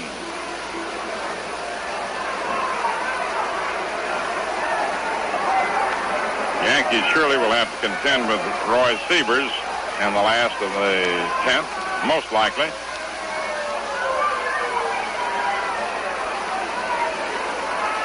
Roger Maris up. 2 down. Larson into the stretch. Tony with the lead off first. And the pitch. Swung on. There's a high drive, but not too deep. Smitty is under it at the wall and makes the catch. Sides retired. Crowd started yelling. I thought it might mislead you, but you could tell the ball wasn't quite deep enough, though Smitty caught it at the wall. 1 run, 2 hits, no errors, and 1 left on. At the end of 9.5 innings, Yankees 9, White Sox 8. And in the last half of the 10th, Andy Carey's the first scheduled batter, then J.C. Martin, and Larson, who's a pretty good hitter, but see what happens before that. You got a fellow named Sievers who will be used if needed.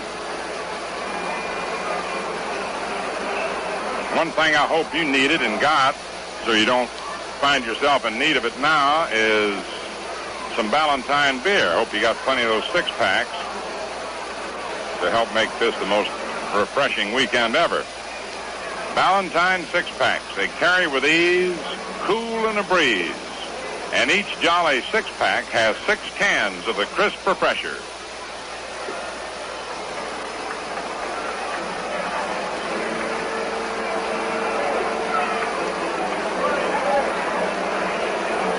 In the last of the 10th, it's Andy Carey leading off. Andy walked, tripled to right center, lined to second, and popped to first.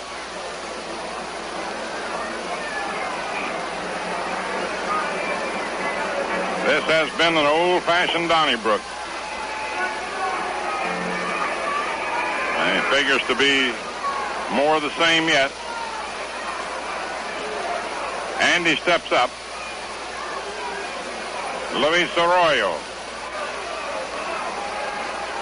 ready to work. Swings to the windup, and the pitch to Carey is low and inside, ball 1. 1 ball, no strikes.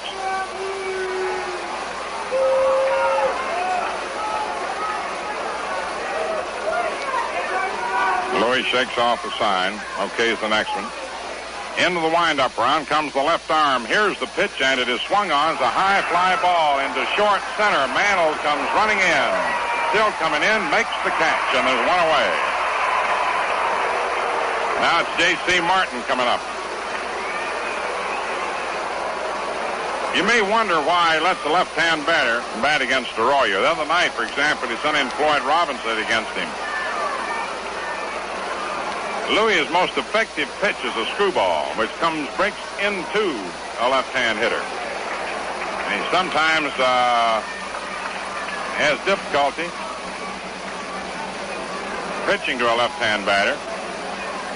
You got Big Roy Sievers out on deck to hit for Larson, come what may. J.C. Martin singled, walked, singled, and grounded to short.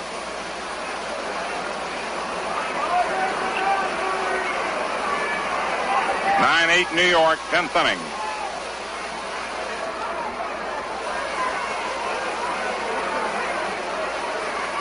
Arroyo to the windup, and the pitch to Martin.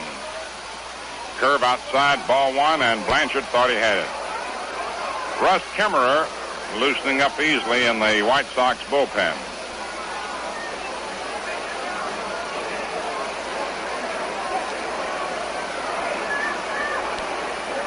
These are the kind of games in which folks earn their pay.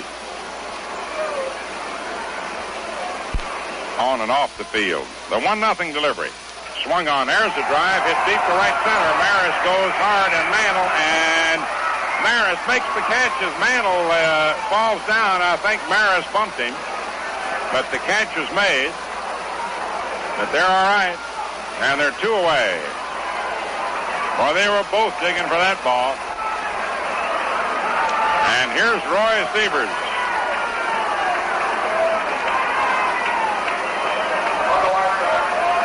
Big Roy. Aparicio on deck. Batting .311.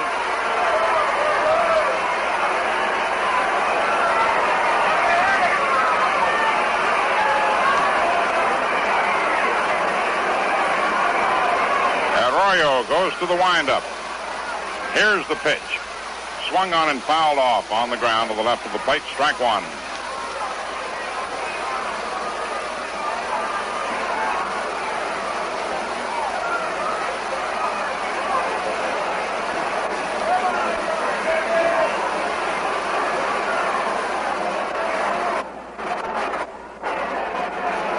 No balls, 1 strike. Roy digs in. Arroyo to the windup. Now the pitch. And it's outside and high. Ball 1. 1-1.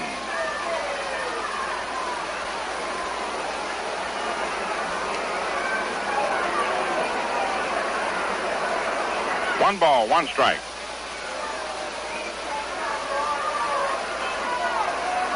Here's the pitch on the way.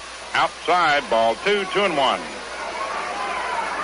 Louis' screwball is missing. Now that means he's got to come back in with something good. Sievers knows it, and he's ready.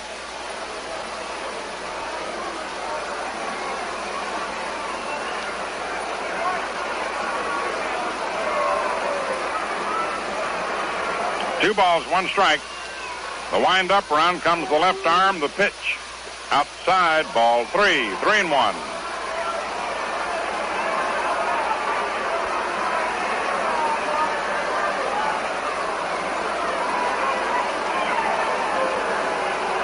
Three-1 count on Sievers. Now the wind-up and the 3-1 pitch. It's outside, and Sievers walks. And we're going to have a runner. Al Pilarczyk will run for Sievers. Number 29, Al Pilarczyk, running for Sievers. Al Pilarczyk.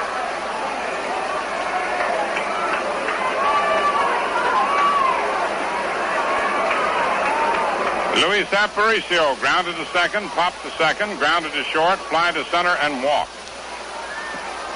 Fox on deck. 9-8 New York, 10th inning. And the pitch. It's in there, strike 1, 0-1.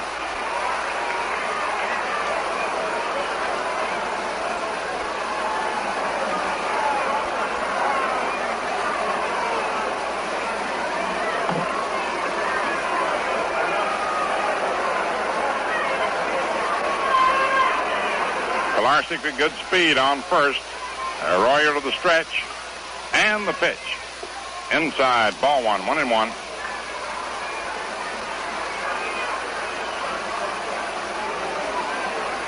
I was going to get a manicure Monday, but I don't need to now.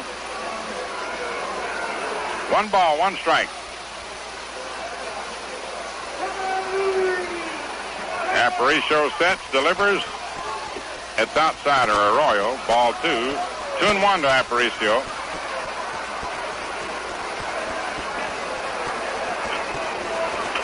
Boyer hollers something over to Arroyo. He was pitching to Sears. He just lost him. And he had 1 strike in there. Nice falling behind on Aparicio. And it is swung on and popped up. Bobby Richardson backing up, waiting. He's got it, and the Yankees pull it out 9-8 after trailing in this ball game 8-2. No runs, no hits, no errors, and 1 left on, and they really came from behind to do it today. A game that apparently was gone, and he scored 2 in the 9th and 1 in the 10th to win it. With a winning pitcher, Luis Arroyo. His 4th wins against 3 losses. The losing pitcher, Warren Hacker, 2-2. And thus the Yankees remain in first place by 3 percentage points over Detroit. They won 5 extra inning games and lost 2. Against Chicago now, they're 5-3 on the season. And for those of you who tuned in late,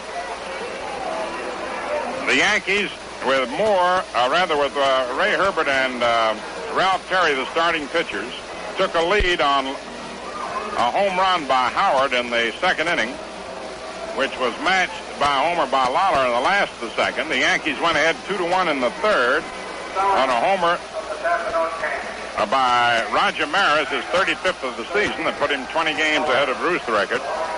And then the last of the 3rd, the White Sox tied it up on a homer by Herbert. Then came the 4th inning when Jim Coates came on to pitch after having relieved Terry in the 3rd.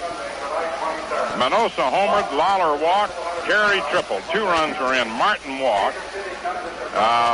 Then came a force-outed 2nd, and the 3rd run in the inning walked as the Yankees scored, rather. The Yankees missed the double play at first by a hair. Fox walked, and Landis hit a 3-run homer, and it became 8-2 Chicago. Then in the 6th inning, the Yankees knocked out Ray Herbert. Maris tripled, Mantle walked. Berra sacrifice fly got Maris home. Howard singled, and Blanchard's double got both Mantle and Howard home. And then a base hit by Lopez pinch hitting got Blanchard home, and that made it 8-6. Meantime, Lown had relieved Herbert, and Baumann had relieved Lown in the 9th when Bob Serve greeted Lown with a pinch hit homer on his first pitch. It was his 11th Major League pinch hit homer, putting him in a tie for 2nd place for all-time pinch hit homers. And then after Lown walked Richardson, Baumann came in. Kubik sacrificed Richardson, and Maris, who had a double, triple, and homer, doubled Richardson home. And that tied the score. They walked Mantle on purpose, Berra unintentionally. Out went Baumann. Hacker came in, struck out Howard, and then on a spectacular catch by Al Smith, Johnny Blanchard was robbed of at least a double or a triple. Just missed the grand slammer by a foot. And then in the 10th inning, the Yankees wrapped it up on a double by Boyer, sacrificed by Arroyo, and 2-out single by Kubik. And Louis, who worked the 9th and 10th and retired 6 out of the 7 men, pitching carefully receivers and walked him, got the win. So we hope you enjoyed the game as much as we enjoyed sending it your way. I hope you...